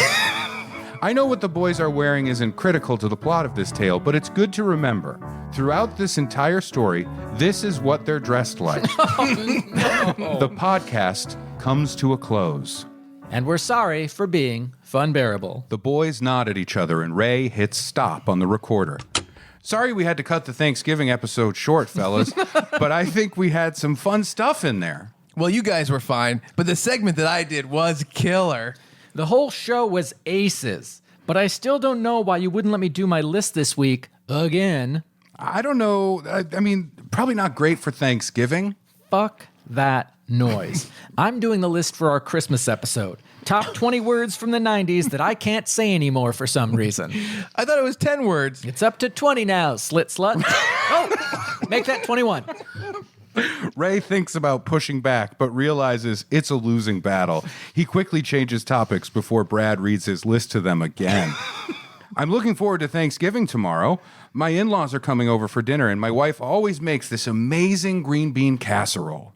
He's cut off by Chuck, now incredibly animated. His construction paper hat wiggles and jiggles as he vibrates with glee. Yes, I love green bean casserole. I once dated a girl who used to put gummy bears in her green bean casserole. Isn't that crazy? That's crazy. You ever think about that? That's the most accurate thing. Brad and Ray look at him, unsure of how to respond. Have I ever thought about that thing you just told me? No. Well, I have. It's weird. Remember that girl, Brad, we dated like 2 years ago? She was hemophiliac and was terrified of scissors. She was always bleeding everywhere. I had to take her to the prom, and she got a nosebleed in the limo. So crazy. That was last year. What does this have to do with Thanksgiving? She did the crazy gummy bears thing. Anyway, I am psyched for Thanksgiving. One of my favorite days of the year.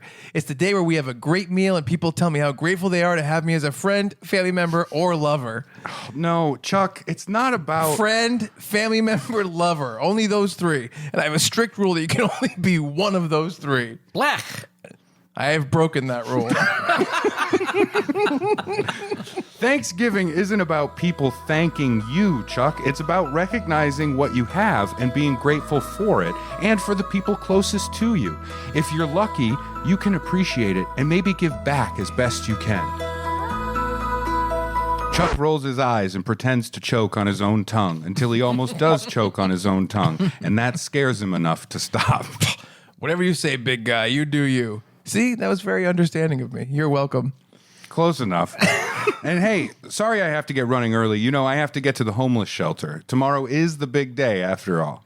Yeah. You're always going on about that gross place. Seriously, between you always fucking going on about your innocent child who needs you to be present and active in his life. And the wife. Don't forget about the wife. Sorry, guys. I just want to help when and where I can, you know?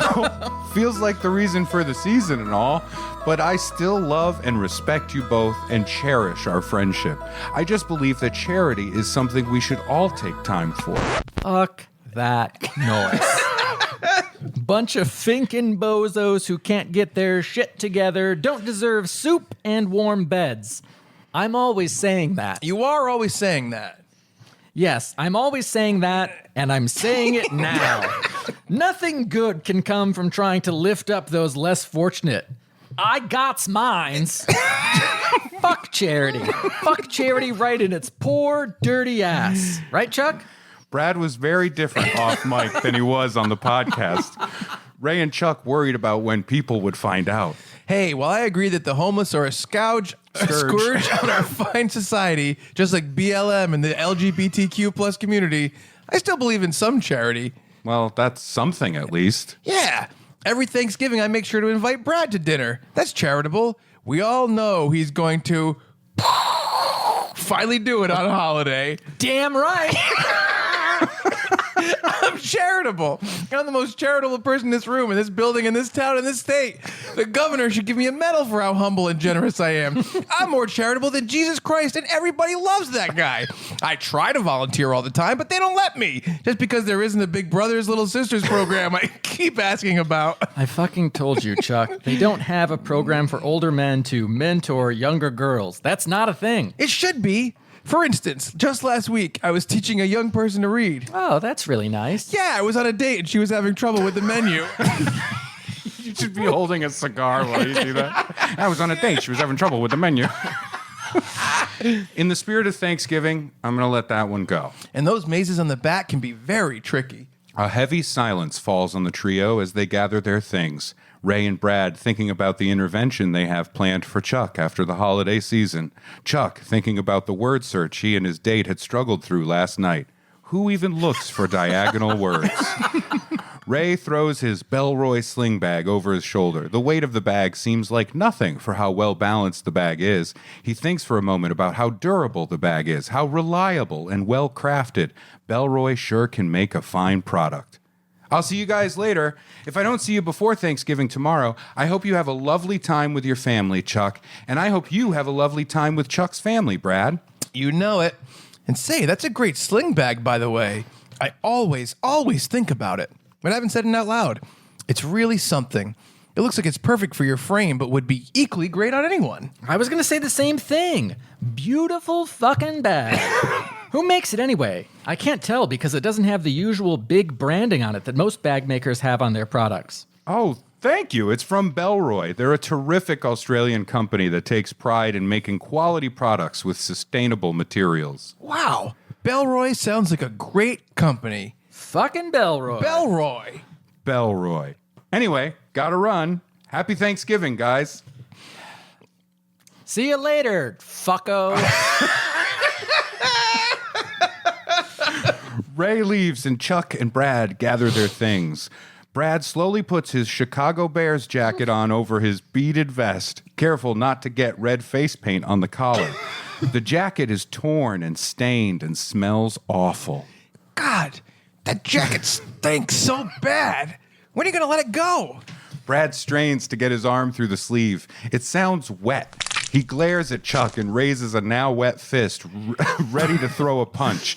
Chuck winces and flinches, his face scrunched up, his hands raised in submission.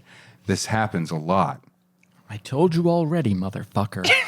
I'm not washing this starter jacket until my beloved Chicago men win a game. Yeah. Or until they go a full season without a sex scandal. I made this oath in middle school, and I'm not about to back out on those deep dish fuck shits now. Go Bears, dipshit. Brad flips double birds and backs out of the room, pausing at the threshold to make an exaggerated jerk-off motion back at Chuck. One day people will see who you are off mic, and they'll be shocked. Fuck those people. Worse than the homeless. Later, jag off. See you at your parents' house. You better tell your mom to make the plainest boiled meats just for me. Brad fakes another punch, and Chuck stumbles back in fright, knocking his construction paper pilgrim hat to the ground. Brad can be heard laughing to himself as he walks away. Chuck collects himself. With Brad gone, he feels himself relax, the fear of this overbearing man subsiding. He thinks about the meal his mother is right this moment preparing for Thanksgiving and smiles to himself. His stomach growls. But the growling grows louder. Then a horrible smell fills the room. Shoot, did I just do a jizz in my pilgrim pants thinking about food again? Chuck checks his pants, but for once they were dry. This is different. The smell is sharp and earthy, somehow familiar. Then he remembers. Gibby? Are you here, Gibby the Thanksgiving Ghoul? He expects a children's show style entrance at that moment, like Barney coming to life in a burst of sparkling color. Instead, a long, low, wet fart rings out, and Gibby seemingly falls from the ceiling, smacking the table hard as he tumbles to the ground. Years later, the table will be bought at a yard sale and end up as a desk in a home office somewhere. A home where the entire family is found dead in an unexplained freak accident. The investigation will claim carbon monoxide poisoning, but we know it's the off-gassing of Gibby's brief contact with the table. But for now, in the podcast studio, Gibby lays like a pile of slaughterhouse runoffs on the floor. Chuck isn't sure if he's more shocked or disgusted. Oh my God. Right. No. Sorry. OMG. Oh my Gibby. What's wrong with you? Chucky, you have to help me. I'm dying. Cut to Brad's apartment later. Brad is preparing for his usual evening ritual in the late fall. The microwave hums loudly as 20 to 30 hot dogs attempt to rotate inside it. Last week's Bears game is paused on the TV. The Sailor Moon soundtrack plays quietly in the background. It's the only CD Brad owns, plays, and cherishes. Brad's cat Rosie sleeps sweetly on the side of the couch. Brad's love pillow Suzuki Miata sits on her side of the couch with her usual come hither look. 4, 3, 2, 1. The microwave dings, and Brad rushes to open it and sweeps hot dogs onto a plate. A few fall on the floor. He ignores them. Rosie will eat them, or the mice. He hums excitedly to himself as he grabs a bag of buns on the counter and heads into the living room. Finally! That took fucking forever. I thought them shits would never heat to room temperature. Now to eat my daily 20 to 30 hot dogs. Our little secret, Suzuki. Oh, I see you guys already called the couch as usual. He chuckles to himself and sits cross-legged on the floor between Rosie and Suzuki. He tucks a napkin into the collar of his leather-beaded vest and laughs again. Look at me. Thanksgiving Eve, and I'm an Indian sitting Indian style on the floor. You know, you're supposed to say some bullshit like a Native American sitting crisscross applesauce these days. Can you fucking believe it? Fuck that noise. Brad slathers butter straight from the stick onto his hot dog. Not like when I was a kid. We used to say Indian style the way God intended, because God was on our side. Yeah, times were simpler when I was a fucking kid. You could call a man a man. You could call a woman a bitch. And you could call your folks on the phone and talk about how well President Truman seemed to be handling things. Not like today. No, sir. Bunch of pussies. He raises a fourth, or was it a fifth, hot dog to his mouth when suddenly there's a knock at the door. He slams the hot dog down and scrambles to his moccasined feet. If that's Chuck, I'm gonna beat his fucking face through his asshole. It's Chuck. It's mealtime, fuckface. What do you want?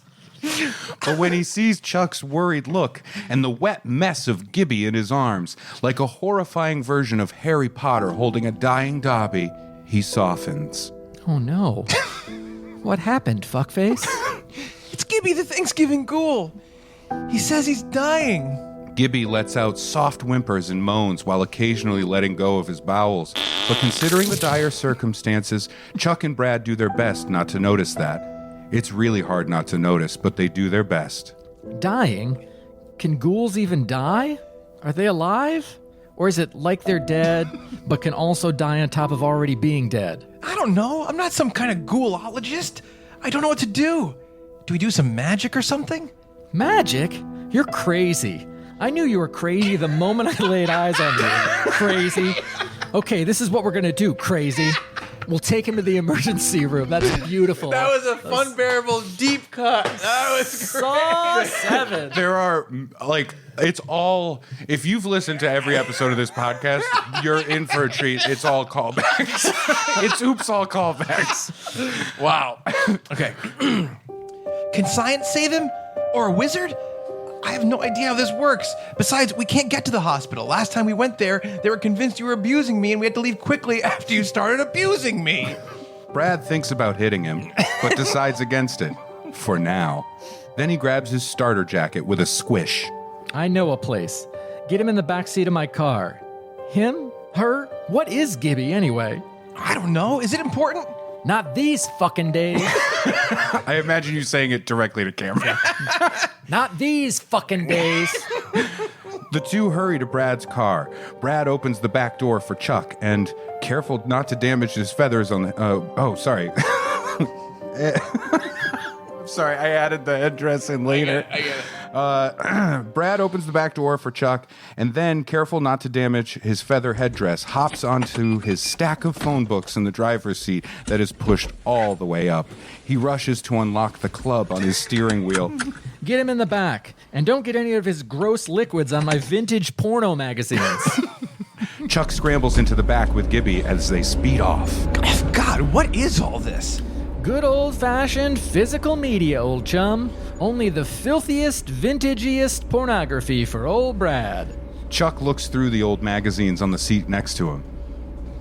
Bare Shoulder Monthly? Polite Nod Quarterly?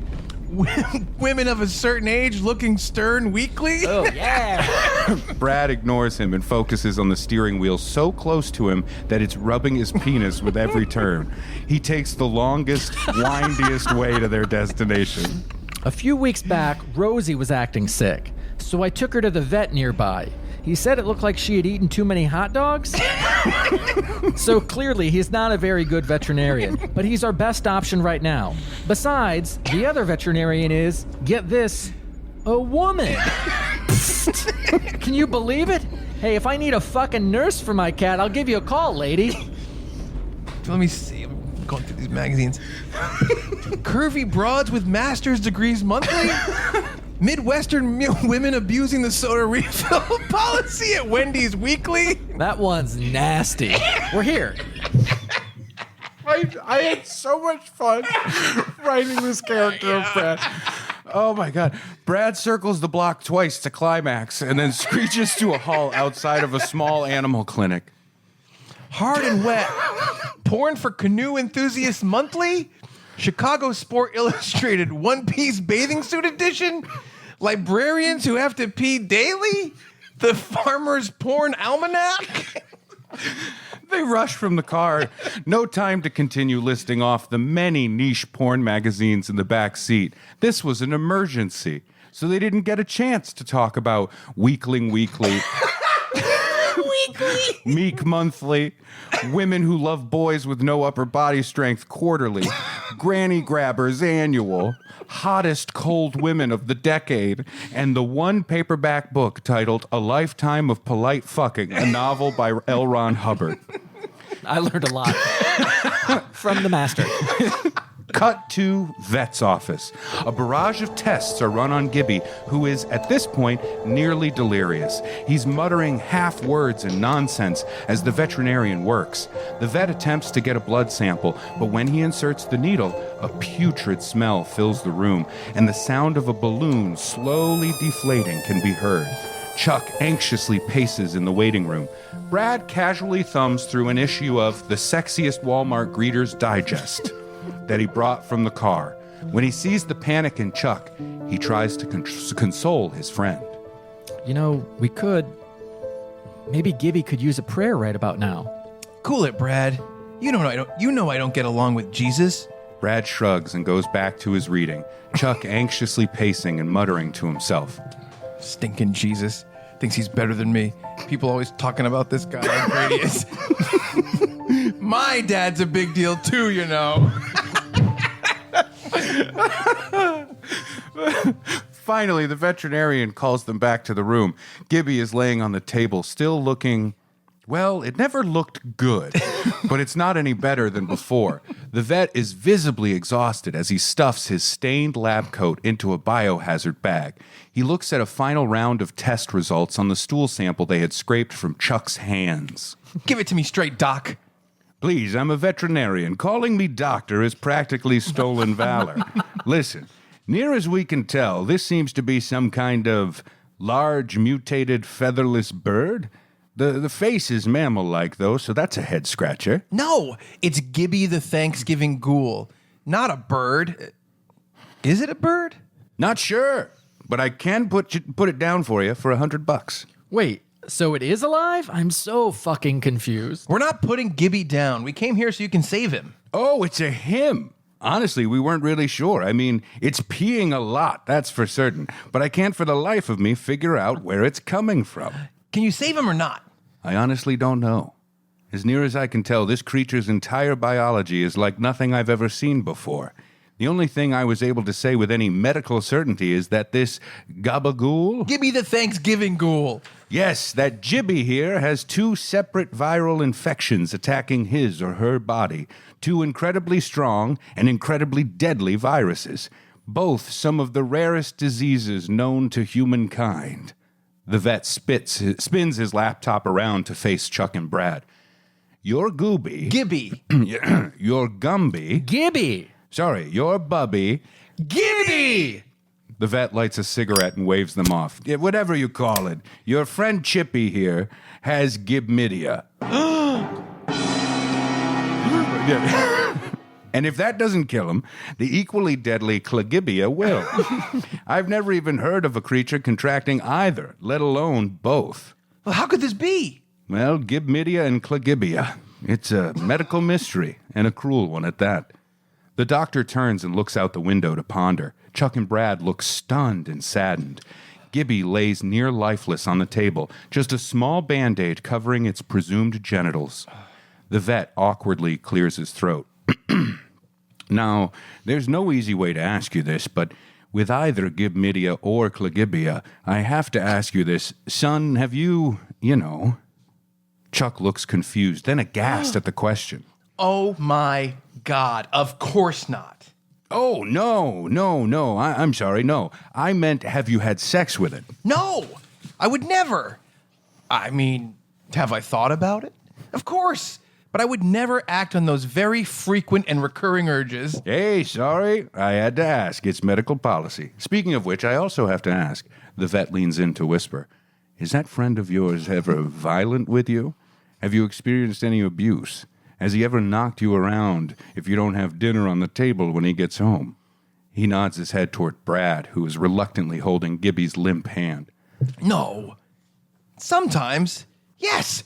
This is ridiculous, Doc. You have to save him. I'm afraid that's out of my hands now, son. He's in A long pause. It's silent in the room except for the gush of another loose Gibby bowel. Huh. I was going to say he's in God's hands now, but that just doesn't seem right, you know? Whatever this thing is, it's nowhere near God's hands. Yuck. Listen, you. Suddenly, Gibby coughs and struggles to raise his head to Chuck. He mutters something. Chuck nears to hear him. Ray knows. Gibby slumps down again, exhausted. His bowels give again, and it sounds like a hose left on in the backyard. At this point, even through the concern and worry, Brad and Chuck have to wonder where it all comes from. How can something so small contain so much liquid? Just another medical mystery that science hasn't managed to answer yet. Nights like this, 7 weeks of online courses just don't prepare you for something like this. Do you mind? The vet holds up his phone and snaps a few pictures of Gibby's near-lifeless body. Now, what say we get this thing in a big jar of formaldehyde, hey, boys? Never. We'll save him. We have to. Otherwise, Thanksgiving won't happen. Or it will, but it'll be bad. I don't know. The lore is very thin. All I know is that this ghoul needs our help, and I'm the only person brave enough, smart enough, and deserving enough to save him. Chuck scoops Gibby up in his arms and turns to Brad. He said something about Ray, that Ray knows. We have to get Gibby to him. We can't let him die, I think. He should be done volunteering at the homeless shelter by now. Or, as I like to call it, the House of Vermin. He's got to be home by now. Not a moment to lose. Let's go. Can you stop by Dunkin' Donuts, by the way? I want to get a maple coffee. Gibby groans. And a small one for Gibby. Now Brad groans. And a large tap water, warm, of course, for you. Let's go. Chuck and Brad hurry out of the room. Chuck looks back to the vet. Thank you for your help, doctor. Yeah, thanks. Twat. The vet chuckles to himself. Just another day as an animal doctor. Pet owners can be something. He can hear Brad calling the receptionist various versions of twant as they leave. Brad's voice growing fainter. The receptionist pokes her head into the room. She holds back, vomiting at the smell. Doctor, Linda Genius is online too. She wants to know when you'll be finishing up. Ah, thank you. Linda probably wants me to help with the turkey. It'll be a hard meal this year after witnessing this mess. Tell her I'll be home after I clean up. Sure thing, Dr. Genius. Inception sound. She leaves the room. She leaves and can be heard vomiting in the hallway. The vet looks around the now disgusting exam room. He snubs his cigarette out on a blood-soaked bandage. Now, who the hell is going to help clean this mess up? We zoom in closer and closer into a puddle of disgusting effluence on the table. A Coen Brothers-style cross-dissolve into a close-up of Chuck's cup of maple latte as he sips from the back seat of Brad's car. Note, upon seeing this transition shot, Joel and Ethan Coen quit the film business altogether and open a car dealership in Fargo, North Dakota. By all reports, they are happy. Cut to Ray's house. Brad's car pulls up to the house. A sloshing sound can be heard as the car rocks to a stop. The doors open and Gibby's fluids pour out. The pair jump from the car. They stand in front of the yard, Gibby in Chuck's arms, steam rising from him in the chilly night air. Through the window, Chuck and Brad see Ray and his family inside. Warm light pours from the window, and they see Ray smiling and laughing with his wife and son. He seems so at ease here. He looks so happy. He looks like the happiest fuck pumpkin in the fuck patch. Was this what Gibby wanted me to see? That I've been needlessly cruel to a good man? Wait, what? That Thanksgiving isn't about people being thankful for me, but me being thankful for others? He looks down at Gibby in his arms. Is that it, my ghoulish friend? Do I need to see that I've gone astray? Do I need to realize that it's not all about me? Have I lost the spirit of Thanksgiving and it's killing you? Gibby opens his disgusting eyes. No, pretty sure it's the Gibby that's killing me. Gibby coughs and blood sprays Chuck's face. Gibby's body begins to shudder and Chuck lays him gently on the grass. Immediately, the grass browns and dies. Brad grabs the emergency first aid kit from his trunk. A box of Band-Aids, an EpiPen, a full-size defibrillator that he won in a medical auction, 1 condom just in case, emergency rations containing 3 cans of Mountain Dew Code Beige, and a pack of freeze-dried hot dogs. He grabs the defibrillator and slams the trunk. Chuck and Brad, on their knees, look over Gibby. They can both sense it's nearing the end. Stay with me, Gibby. We've come so far. We are so close now. We're just outside Ray's house. You remember Ray, don't you? The big boy from last Thanksgiving? You said Ray knows. What does Ray know? How can Ray save you? I wasn't saying Ray knows. I was saying anus. WT fuck. Shush up, Brad. Just shush up and listen. Bradley Abigail roar. Chuck feels a rush as he finally stands up to Brad. Chuck would just have to deal with the inevitable beating for Brad later. His nipples would pay for that outburst and pay dearly. Chuck leans in even closer to hear Gibby as the ghoul ekes out his dying words. The veterinarian, he asked where my pee comes from. Do the voice and laugh at the same time. He asked where my pee comes from. I was saying my anus. I wasn't saying Ray knows. I was saying anus. Oh, God. This is just like a recent episode of the podcast where we coined the phrase Rainus. What a cruel callback the universe has given me. Take it back, God. Fix him, Satan. Do what you must with me, Mohammed. Whatever deity or devil can save my beautiful boy. Boy, it's boy, right? Gibby shrugs and mutters and, I don't know. Please don't die again, I think. Gibby. Gibby gathers its strength once more and holds a withered and slippery finger to Chuck's quivering lips. Chuck nearly vomits. Don't be sad, Chucky. Gibby's never lived very long. Hold the fucking phone. Did you just say Gibby's plural? Like that's your species and not your name? There's nothing you can do. The Gibia is too far along. And the Gibmidia. It was always going to be this way. Gibby's eyes soften and sort of reverse cross. Wall-eyed, he begins to share his origin story. A panpipe cover of Sarah McLachlan's hit song, In the Arms of an Angel, plays softly. You know what? I didn't realize this, but I guess I did do Gibbadelphia. You did? I was going to say, I'm realizing this. I'm like, you did do that. I did do it. I threatened it, and I did it. Yep. Now the origin story, because you got to have that at this point. Oh, yeah. I was drawn to you, Chucky, because you are my father. Whoa, reveal! I was born in a dump, upon an old desk. Your old desk. One that you had done horrible things to. Your seed was upon that particle board IKEA laminate. Then a medical waste truck was emptied on top of it, and a meat packing plant's trash. Then a barrel with a big yellow nuclear symbol. It was fate. One cold November Wednesday in 2001, the day before Thanksgiving, there was a lightning storm, and the heavens opened up and rained down on the dump and on that desk. A bolt of lightning struck that self-assembled monstrosity, and from that strike, I was born, a ghastly creature filled with childlike joy for the holiday you call Thanksgiving, and a willingness to overlook the historical atrocities done to the Native Americans. Oh, here we fucking go with this again.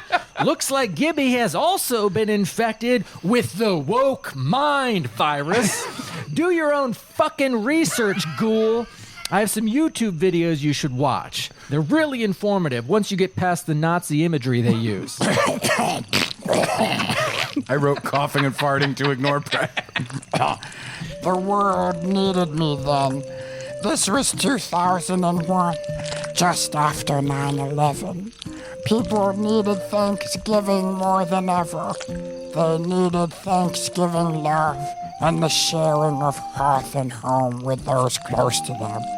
And so, I became a totem, a mascot for the holiday with no mascot. How can this be? This is all so much to take in. It's a lot to process, I know. But it's all true. Gibby the Thanksgiving Ghoul's origin is the result of the grief of the nation post 9/11 and Chuck masturbating on a desk as a teenager. And that's canon. That's fucking canon. Yes, that is canon. Gibby smiles weakly. Then suddenly, his weak and grotesque body starts to tremble. The end is near again. Chuck begins to tear up.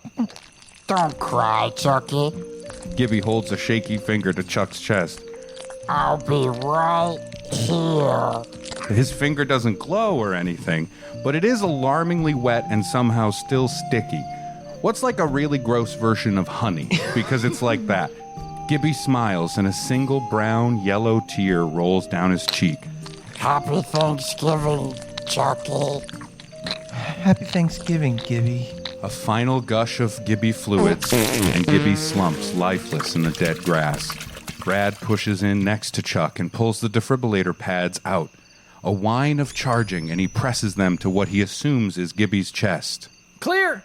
A jolt of electricity shakes Gibby's body, and a burst of fluid shoots out, like someone turning over a trash can filled with rainwater. Another whine of charging. Clear! Another jolt and another burst of fluid, like a sick and twisted children's sprinkler. Fucking clear! This goes on for 20 minutes. Eventually, an exhausted Brad and grief-stricken Chuck stop. They both vomit, unsure of where it lands, letting it mix with the horror they kneel in. Their breath visible in the air, mixing with the steam coming from the gallons and gallons of never-ending Gibby fluids around them. Their shoes squish, their costumes crunchy with half-dried viscera. On a lighter occasion, Chuck would point out that they used to call this fluid mung. But it's not a light occasion. It's a somber, disgusting occasion. Gibby is gone. Piss. Piss. Piss and shit and fuck and damn. Borderline pornography. Brad goes to the car and returns his starter jacket. He respectfully lays it over Gibby's body, eyes still open and tongue hanging out. They make no effort to close his eyes. Chuck gets a whiff of the jacket and vomits again. Just then, the front porch light comes on and Ray opens the door to see what the commotion is on his front lawn. Chuck? Brad? I heard a Thanksgiving clatter, so I rose to see what was the matter. What are you... Oh, God, what is that awful smell? Chuck is about to explain everything to Ray. Gibby dying, the veterinarian, Brad's weird porn, all of it. But he stops. With a renewed sense of Thanksgiving spirit, there's something even more important now. Oh, Ray. My friend and in some ways mentor and father figure. Weird, gross, that's not even in the script. I'm so sorry for treating you so badly. What is that on the ground? Why is my front lawn full of dead grass? I allowed my ego to get the best of me, and I was careless with our friendship. Seriously, my lawn is ruined and it smells so bad. Brad interjects, overcome with the Thanksgiving spirit, too. And I'm sorry, too. I'm always telling you guys, fuck that noise. When deep down, it's my noise that should be getting fucked. That rude prank we pulled on you last Thanksgiving, writing that script about Gibby and slandering your name, it was fucked up, brother. It was uncouth. It was uncool. It was unkind. And above all, it was unbearable. Not fun-bearable, as we always strive to be. There's like a oily rainbow slick on this weird fluid all over my lawn, guys. And though I merely played a part in Chuck's prank script, I went along with it in my weak-ass ways. I'm just as culpable. Just as much a fuck to shit. What? Oh, that? That's fine. It's okay. I appreciate the thought, but I wasn't bothered by that silly bit of fun. It's not like I enjoyed it so little that I swore I would write an even worse script and force you to read it on mic with no knowledge of what I had written in a gleeful fit of revenge. This trio stands silent for a beat. They break the fourth wall and stare into the camera. Anyway, we were just about to watch a movie. Why don't you come around to the backyard and I'll hose your racially insensitive outfits off and you can come watch a movie with us. Chuck bashfully kicks at a pebble on the ground until he realizes it's not a pebble, but one of Gibby's teeth.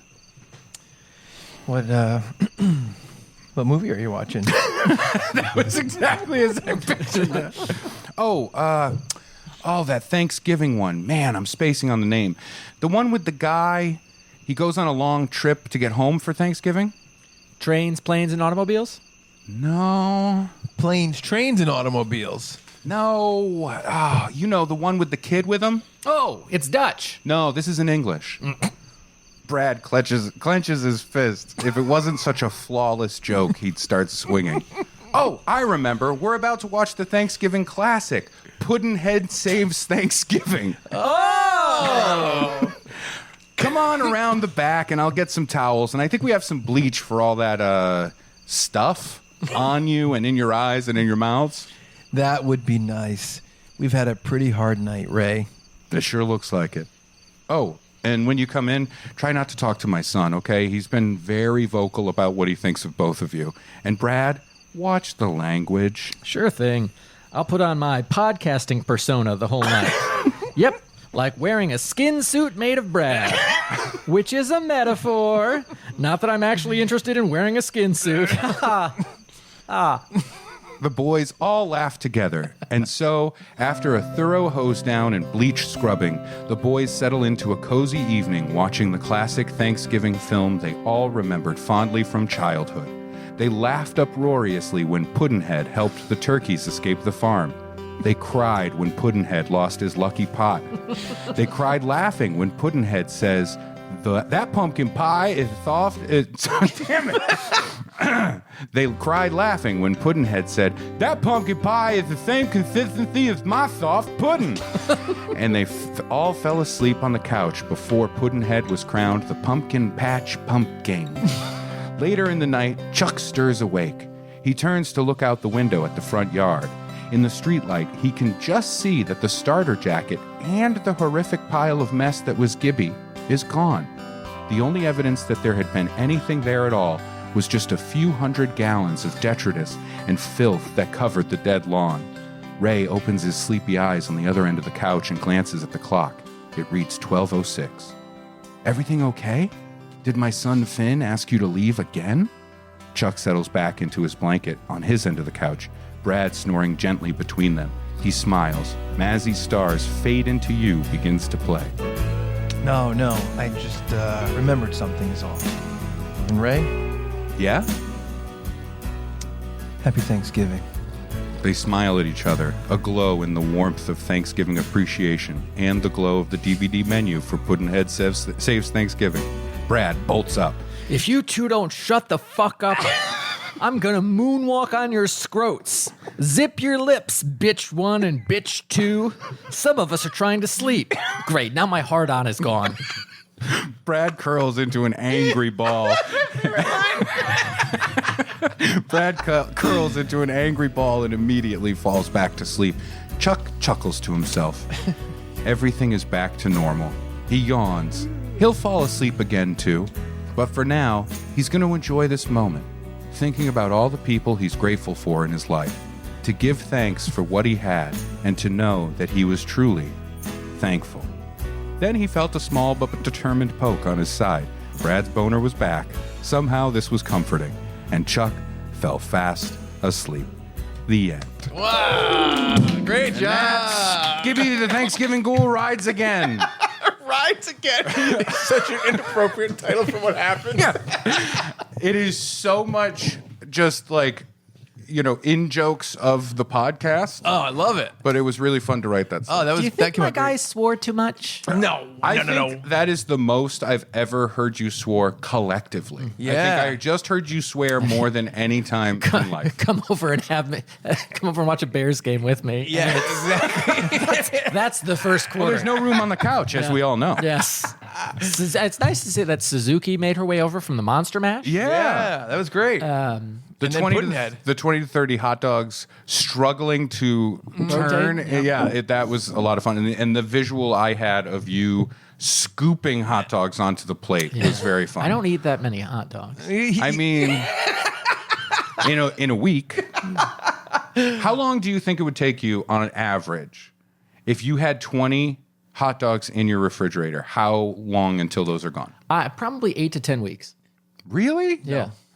No, I'm Okay. sorry. Probably 5 weeks. Probably 2 meals of 2 dogs. Oh no, he's wait. doing it. He's he flips it behind him, and it's such a chalkboard. You know what I mean? It's will hot say- dog math. I know you say you don't eat a lot of hot dogs, but I haven't heard anyone so quickly refer to them as dogs as opposed to hot dogs as you. How many dogs in a week? I mean, when you're... How many dogs? Let me answer your question with another question. What time of year is it? That's a good point. When you're... I'm a mod of the hot dog subreddit, so we just call it dogs to save time. We were at my cousin Christian's house for Halloween, and I was going through and telling everybody about how Brad eats too many hot dogs. And we were asking everybody in the room how many they ate a year. And Brad had previously told me he eats like 100 a year, he said, basically. And Melissa's mom, my cousin's wife's mother, was like, I don't know, 8? And Brad's like, Yeah, in a year. That is a good question. I would say in a year, I probably eat. Yeah, it's like 8 or less. Well, probably. I don't eat that many hot dogs. do you eat mostly 2 at a time? Because hot dogs aren't huge. No, yeah, I think I usually cookout or something? Yeah, something like that. I'm gonna have a couple of dogs. Well, usually at a cookout, like with cheeseburgers and other things. I go to hot dog and cheeseburger. I have one hot dog and one cheeseburger, and I'm Me too. good. Yeah, Me too. I probably eat. I'll give you a fit. Brad's in the other backyard with a plate full of dogs, looking over the fence, going, "What the fuck's going on over there?" I'm gonna say, to be closer to Brad, I eat 15 a year. 15, and you eat 100. Probably. I probably an 8-pack-ish a month because they come in packs of 8. I live alone. And it takes literally 75 seconds to prepare myself dinner. I never thought I'd see mad about being accused of eating so many hot dogs. It's because Hold on, and expressing it with rage while wearing the Yeah. After coming across even more wholesome because the character you were just doing was so aggressive and swearing all the time, and now you're just like back to it. You know? I'm so mad because, like, let it go. What's funny is, like, over the years, there's been a lot of running jokes about Brad. I'll just put that out there. Chuck got on the PA at Walmart when we were there yesterday and was like, the gentleman in aisle 5 eats too many hot dogs, everyone. I, Chuck Staten, deem it so. That completely reveals that you think it's normal. I deem it so. But over the years, there's been a lot of running jokes about Brad. And previously, I think you've really been like, that's not funny. It's too sexual. It's too offensive. Like, different things we've come up with. And this one is so benign. Yeah. It's so G-rated. It's so beaten into the ground. And like, This joke is over. We get it. yeah. I do have a question because I, on the first pass of the script when it was done. Oh, can I give you a big compliment? Oh, sure. Brad loving Mountain Dew Code Beige. Yeah. That is a A+ joke. Yeah, oh, that's great. Code Beige. Oh, I had a lot of fun. I thought you guys would enjoy the porn titles because they're very my like. gosh. Weakling Weekly. That'd be my favorite. That's the best. I was very happy with what was like sexiest Walmart Greeters Digest. Yeah, that was Yeah. one I brought in with me. Yeah. because it Oh, reads great. into Reader's Digest. But anyway, so when I finished it, before I would go back and add jokes, right? Because that's what happened. I finished it in like a couple of days. Yeah. But then I just had it open on my computer, And whenever I could add that in, and I would do that stuff. But I read this to, big fan of the podcast and friend of the podcast, Lee Leshin. Good guy. Producing Yes. partner. Love the guy. Loves hot dogs. Can't get enough. He had a question about the hot dogs because I had written the thing, and he went, "Let me ask you a question. Does he eat them with buns?" Yes. Yeah. And I said, "I'm pretty sure he does." He's like, "Okay, all right. Yeah, I could see that. Yeah, that's fine. That's okay. If it was just the hot dogs, that's fucking weird." Right. And so It's weird. I did a joke character in 2020 for like an online show. Like, I did a cooking segment and they were all terrible recipes. Yeah. And I just wrapped up a hot dog in a tortilla and microwaved it and ate it like that. And I was like, ha ha ha. And then I'm like, this isn't bad. Well, I got to be cutting honest. down on the carbs. Dog quesadilla. When you just said the thing about does he eat them with buns, I was like, I'm always looking for easy to prepare protein-based snacks. How many calories in a hot dog? 100. How many I don't know. good calories? That's in a not hot dog? Zero. That's not so bad. I think No. Don't look at a hot dog as a protein bar. Okay. It is. Don't do that. It's weird because it's. I know it's not healthy. I know I need to change, but also I don't have a job. I don't have a life. I don't. Do you have like hope. this? That you made a man feel on Thanksgiving that he has to explain his hot dog eating because he's so poor? How dare you turn and pivot as if you are on that side? Yes. Okay. We all know what side of the room you This stand poor on. guy, he's destitute and he's eating hot dogs for dinner, and you're making jokes I don't like about where it. this pivoted. I don't like this at all. I'm fighting my cat for meals. Apparently, No. Rosie simply gets the runoff. Yeah. She knows it's going to be there. She's like a little sucker fish on a shark. yeah. She knows the hot dogs will come. So what was the Funbearable Thanksgiving episode? It's like Ray berated Brad because he's unemployed and can only afford hot dogs. I really did love making Brad so aggressive. Oh yeah. It's great. And I will say I showed restraint in what your character was saying. He knew he didn't want to make you racist, right? Right. Well, say Well, racist a little- slurs. little Yeah, he's a bit. little Yeah. racist, but not say the word. Not slurs. Yep. I had to have a real talk with myself about you and the C word and all that stuff. Thank 'Cause you. that was going to happen. Yeah. So I figured you would be okay with the T word Yes. instead. Well, it's British, right? Yeah. Go ahead, please. I was just going to say, we are going to get to a place, I think, where we're setting up for next year. But I would like to say a little sidetrack. It would be fun for us to do a script one time. I don't know how exactly we would do it, where it's about the Funbearable characters that have come up over the years. Oh, sure. Yeah, like that'd be fun. Puddinhead, obviously Gibby the Thanksgiving Ghoul, Sheila the movie slut. Like there's a bunch of them, and you could even Abacus. bring Abacus. Like there's a George bunch Lucas. of stuff. Yeah, there's a bunch of stuff to bring That's in. weird. I have 3 little ideas for next year, and like, last year Chuck did write the majority of the script, and this year Ray wrote all of it, and I'm like, I can't compete with this in terms Yes, you of can. In terms of comedy. In terms of comedy, Come you on. 100% can. Yeah. Yeah, you can pull it out, and here's what you got. By the way, this isn't like it's also not a competition. Oh no, No, the it's not. Funbears are going to vote at the end of next. Oh, they're gonna Thanksgiving. say if they have a favorite. Of Yeah. course they're gonna do that. You know what I mean? I like the one where Ray shit his pants all the time. You're like, well, it's hard to beat. Whoa, I don't like the way you think our listeners talk. it's just I like the one when my mom downloads it for me. I get to listen to it's it, just one guy. and I like it because I can relate. I'm going to say this. I'm going to say this here and now. I think you have the biggest opportunity to surprise us with the comedy because I think that your comedic instincts are more different from me and Ray than me and Ray are from each other. Sure, yeah. I think he's going to surprise us. I can't wait. Come at me, come at Ray. Get your. I don't like to come at people. Well, you're going to get revenge on Ray and revenge on me. I don't want to get revenge on you. I want us to all have a good time together. That could be Oh part man, of it. his script's gonna suck. It's going to be basically the Care Bears Nutcracker, except at Thanksgiving. I have like another the- thing I'm thankful for. I like the idea of like saying like a really timid insult about myself in the script, like reading Brad's script next year and being like, Ray loves Applebee's. I gotta say, yeah. It's like, well, you know how I get, Chuck. I'm always putting the cart before the horse, and then Brad is just like, oh my Brad's like, I'm so sorry. I'm so sorry. I had to say that you do that. Oh man. What I don't want it to be, though, truly, is something where it just becomes like we're reading mean things to you. Yeah. You know what I mean? Don't do that. No, I refuse to be like your psyche puncher. I have one overarching theme idea, and I have 2 joke ideas. I will say this too. I think that me and you are both going to prioritize jokes in the script. Yeah. We're going to be like, story comes after. I think he's going to make a better story. I think he's going to make a more complete story. Yeah. They're the ones we came up with, I bet. Yeah, and I'm going to tie it into the Fast and Furious universe. Oh, that's just good. in See, case. of course. I Yeah, like that. family. That's great. Totally. Wow. Yeah. And plus, I a think couple. I think there's a trick here too. Is that like there is a limitation where, we're reading this script together as ourselves. Yeah. So it is hard to start incorporating like other characters. I struggled with that. Right. I was just like, okay, I'm only going to do the vet. Yeah. That'll Yeah, just vet, be the right. one Oh, extra yeah, thing. Dr. Genius. Woo. It was fun to like do That's that at great. the end, like Yeah. a really dumb thing that would be in a bad movie. Yes. Like, whoa! It turns out that was Doctor Octopus. Oh my God! You know what I mean? I love it.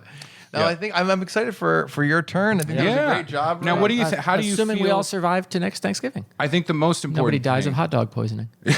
I think the most important thing here, before we go, is I do want to check in with where you guys, like, how do you feel about Gibby, where Gibby ended up, how Gibby dealt with this whole process? Because Gibby literally shows up, he's already dying. So Yeah. I'd say I forgot that I had said Gibbadelphia in the first one. I know, that's crazy. I would say it's really interesting because you introduced the idea that I'm Gibby's father. Well, it's not an idea. It's canon. Well, that's what That I'm is saying. canon. It's canon. All you guys both said it's canon. And Gibby said it. But also that there are more than one Gibby. maybe. Right. So I don't. Well, We never got a We never got a canonical definitive answer about that. Yeah. same thing. We didn't get a canonical answer about whether Brad is a Gibby because it Yeah. does. The fact that there's multiple means that who knows what happened in the first The script. presumed fact that there's multiple. Right. The assumption that there's multiple. We don't know. It's a lot we of- don't know. We also don't. To be clear, too, we also don't know where Gibby went at the end. Gibby That's and the true. jacket were gone. That's all in the hands Of one of Bradley the creator. Rohr. Yikes. Oh boy! Like, Do you feel bad for Gibby in some way that he suffered? I feel like Gibby A lot of fluid. was okay. It was fine. A lot of fluid. I think of it more like a bug. Like, when a bug Yeah. has a weird thing happen, they probably are fine with it. They're like, yeah, this happens to us. You Yeah. know, caterpillar, butterfly, all that. Yeah. Maybe But it's the same thing. Maybe it's a similar thing. I don't know. I mean, he did have chlamydia and gibmidia at the same time. It's true. That's a lot. when you introduced that, I'm like, please don't have each of us have one of the diseases. That's where I thought it was going. And I jimmed the camera like, that's God, because I thought that's where it was going to end up. Gift to the gibjai. That's funny. But yeah, I think it was a lot of fun to write. Like it was one of those things where I'm writing this thing and I'm like, I'm 40 years old and with responsibilities, and I am sitting here going, and then the veterinarian is like, let's get this thing in some formaldehyde. Hey boys, like I was like, I like that he says hey boys. Like it was so dumb. I But- think one of the things that I'm really, really proud of that has become part of Ray's life is knowing the joy of writing a masturbatory script where you make people read your silly thoughts. yeah, It's so yeah. much fun. Yeah. It's almost a thing that I'm surprised hasn't happened on more like media like podcasts or Sure, YouTube channel, yeah. because it is so fun to live in that fucking world. Yeah, it is a lot of I'll fun. also say, Masturbatory Script is my favorite self-pleasure magazine. Ah, there you go. I had another question and it's gone. Shoot. Gibby died. Gibby. I learned. No, it's okay. It's all right. It's we don't have to get it. I get it. I get it's it. not maybe. Yeah. But you do have to write Yeah. something for next year. Yeah, I've got an idea. You know, I can't Kicking wait. around. I'm That's sure I chapter will 3. forget. That's the only between now reason and I then. felt comfortable enough to push a lot at your character. you know? Yeah, exactly. That makes I mean, sense. Yeah. like I think you really captured the true me. Yeah, exactly. That's what I think. I really love the idea of like this is all an act. Yes. You that's guys the best. have no idea. Like that is what Brad's like off the mic. Yeah. And one of my ideas that I would love to do one time is for an April Fool's Day episode where we all switch personalities. I think that would be so fun. I think that would only end in hurt feelings. Yes, it would. Yeah, for sure. Freaky Fun Day. That would be pretty fun. I think it would be called like "Where'd My Friends Go" Day. It'd be so funny if we propose it on the April Fool's Day. Like, no. Thank you for being Funbearable, and we all go to like a haunted amusement park, and they have the thing. Yeah, thing from Big. Oh no! Yeah. No. I Yeah. wish I was Chuck. No, that whole thing wouldn't work though, because Chuck would go there and he'd be like, "I wish I was two Chucks." Wow. Oh no! Wow, two Chucks. Well, I know there would be dating apps would take a dip because I don't think you'd need them anymore. No, I don't think so. You know? Yeah. Yeah. I would have a lot more time, I think. I think you'd have less time. Well, You'd be spending it differently. yeah, it's true. It's like it reminds me of the old age-old joke. How many Chucks does it take to screw in a light bulb? Right? Mm-hmm. Two. One to screw it in, and the other one to grab as many people as possible and go, look what a great job that guy's doing up there. That's so dumb. I'm in the zone of this stuff. Yes. I do like the idea that for Thanksgiving, our 2 Thanksgiving episodes are sort of just like making people on this podcast not happy. You know what I mean? Like in a fun way. Yes. Like it's roasty. I think- It has a roasty kind of vibe You know to what? it. There is a Thanksgiving element to it because we're looking inward and we're appreciating even the flaws in each other. Like if Brad likes hot dogs too much or I like whatever. them the right amount. and For how many people? And we're putting A family of 4. and we're Who saying work at Hebrew National? you know what? This is how we're looking at it. We're putting a spotlight on all our flaws. We all got flaws, and we're saying this script says "I love you anyway." That's what this script is saying. I love you anyway. This is who you are. That's Brad. in the That's an interpretation, subtext. yeah. For sure. I love you anyway. See this I mean, font. for me, it's mostly the subtext that I had in it was, isn't it funny to get Brad to do those things? And then also, this is what Chuck's like. And then that's like, no, I'm kidding. But no, I think there's fun in it. I think it is Thanksgiving because I think it's just some friends Having a gently goof. ribbing each other. Yeah. It is. You know, I it's like to me, it feels like what I like that we've captured in these two. Yeah. You know, and thanks, viewer listener, for continuing along while we pat ourselves on the back for the last 15 minutes. I like that there's a sense of what I had like growing up when I was like a teenager. You do your Thanksgiving family stuff. Yes. And then you go to a friend's house or they come to your house, whoever's parents aren't around. And you hang out and you have like a fun Thanksgiving night. Some PlayStation stuff. I know, Yeah. yes, You know, exactly. this year, as always, I'll be at the Statons, and his mom makes me 2 turkey dogs. Special. Very nice. I appreciate that. Would you eat a hot dog that was Thanksgiving themed? It's You know weird. how they have the sandwich? Yeah, I mean, it depends. I don't love cranberry sauce. Stuffing he would do in gravy, I bet. Stuffing and gravy on a hot dog. Yeah. Would you eat a turkey dog Yes. with gravy and stuffing? Yeah. That seems so straightforward. Yeah. Yeah. Wow. Although to me, I'm like, it's got to have you have to have cranberry sauce because you need some sort of zing in here. right? He doesn't like zing. I don't. He's a zing-free guy. Yeah, he is. He'll say that he'll have a menu in his hands and go, "Excuse me, does this contain zing? Zing. And Can you please tell them I have a zing allergy?" They're like, Hold the spunk. they're like, That's what I say too.